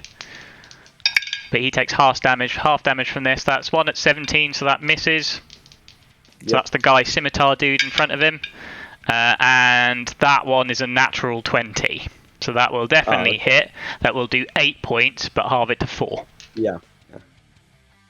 Oh, sorry. I accidentally would have dropped his health to 4. 17. Fine.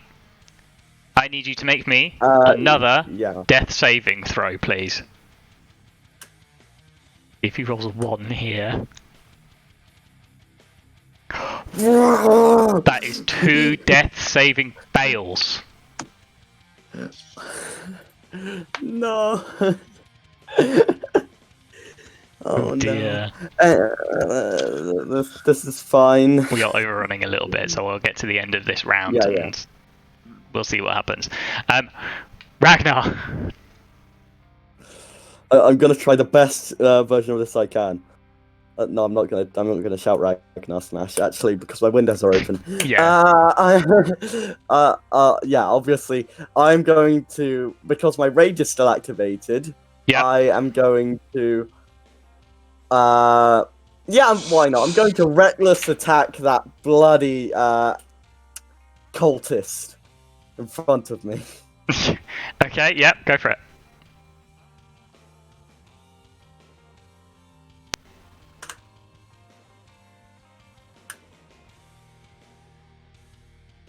Uh, 12. Oh. 13. Okay, 13 saves you. See, reckless attack works. Reckless attack is amazing for barbarians. What's my damage? So it's obviously +1. Yeah. Yeah. So. I think those should have been done at +8 as well, not +6. Remember? Oh yeah. Because he's raging. So they both actually went. Anyway, yeah, they both hit. It'll be. So it's 1d8 +4 +2. 1d8 +4. Yeah, 1d8 +6 then. Oh no, it is +6. Never mind. Ignore me. And it's just 1d8 +4. Oh, okay.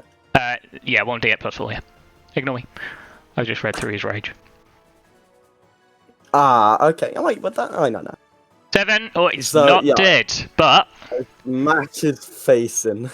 Thoroughly injured. So again, you hear another crunch of bones as the warhammer thuds into his side, and you can hear ribs breaking. Acolyte's turn.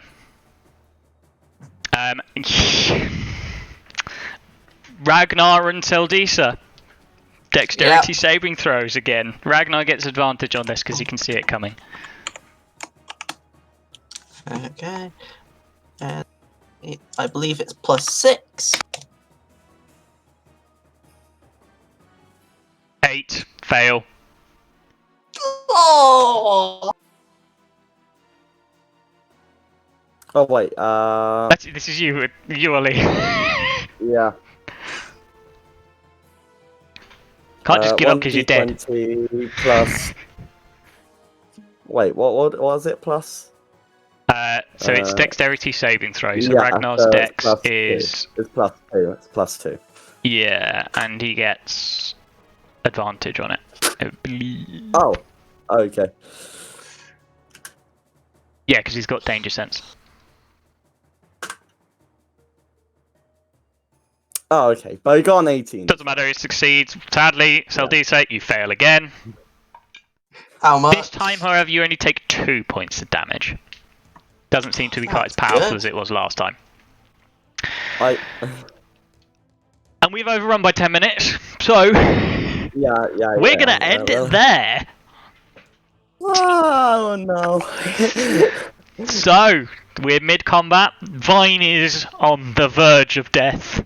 Yeah. So Vine, to Ollie, I would suggest very much roll up a second character sheet for me. Yeah, I'll case. do that. Just in case, you know. To be honest, you should all have secondary character sheets anyway, just in case. Yeah. So you should all just roll up a second character sheet, really. But yeah, okay. So that's the end of this session then. Cool. We'll be back next week to see the exciting conclusion to this battle. See if Vine dies and Ollie has to take up a second character. Yeah. After all is said and done. Doesn't the creator's resurrection work? No, it's already been performed on you, so you would have to go away and find somebody to resurrect Vine. Carry my dead body around. You would have to find In somebody to resurrect him. Sack. You probably could put him in a handy haversack, Yeah. actually. Thinking about it, you probably could. Just, you go to a temple, they say, what do you want us to do? You just pull out my dead, decaying corpse and just say, do what you can. Heal him, please. Okay, so, that's us done. That was an exciting session. You thought you had an easy ride of that, didn't you? Not so much. Okay, we'll be back next week. So, everyone say bye. Okay.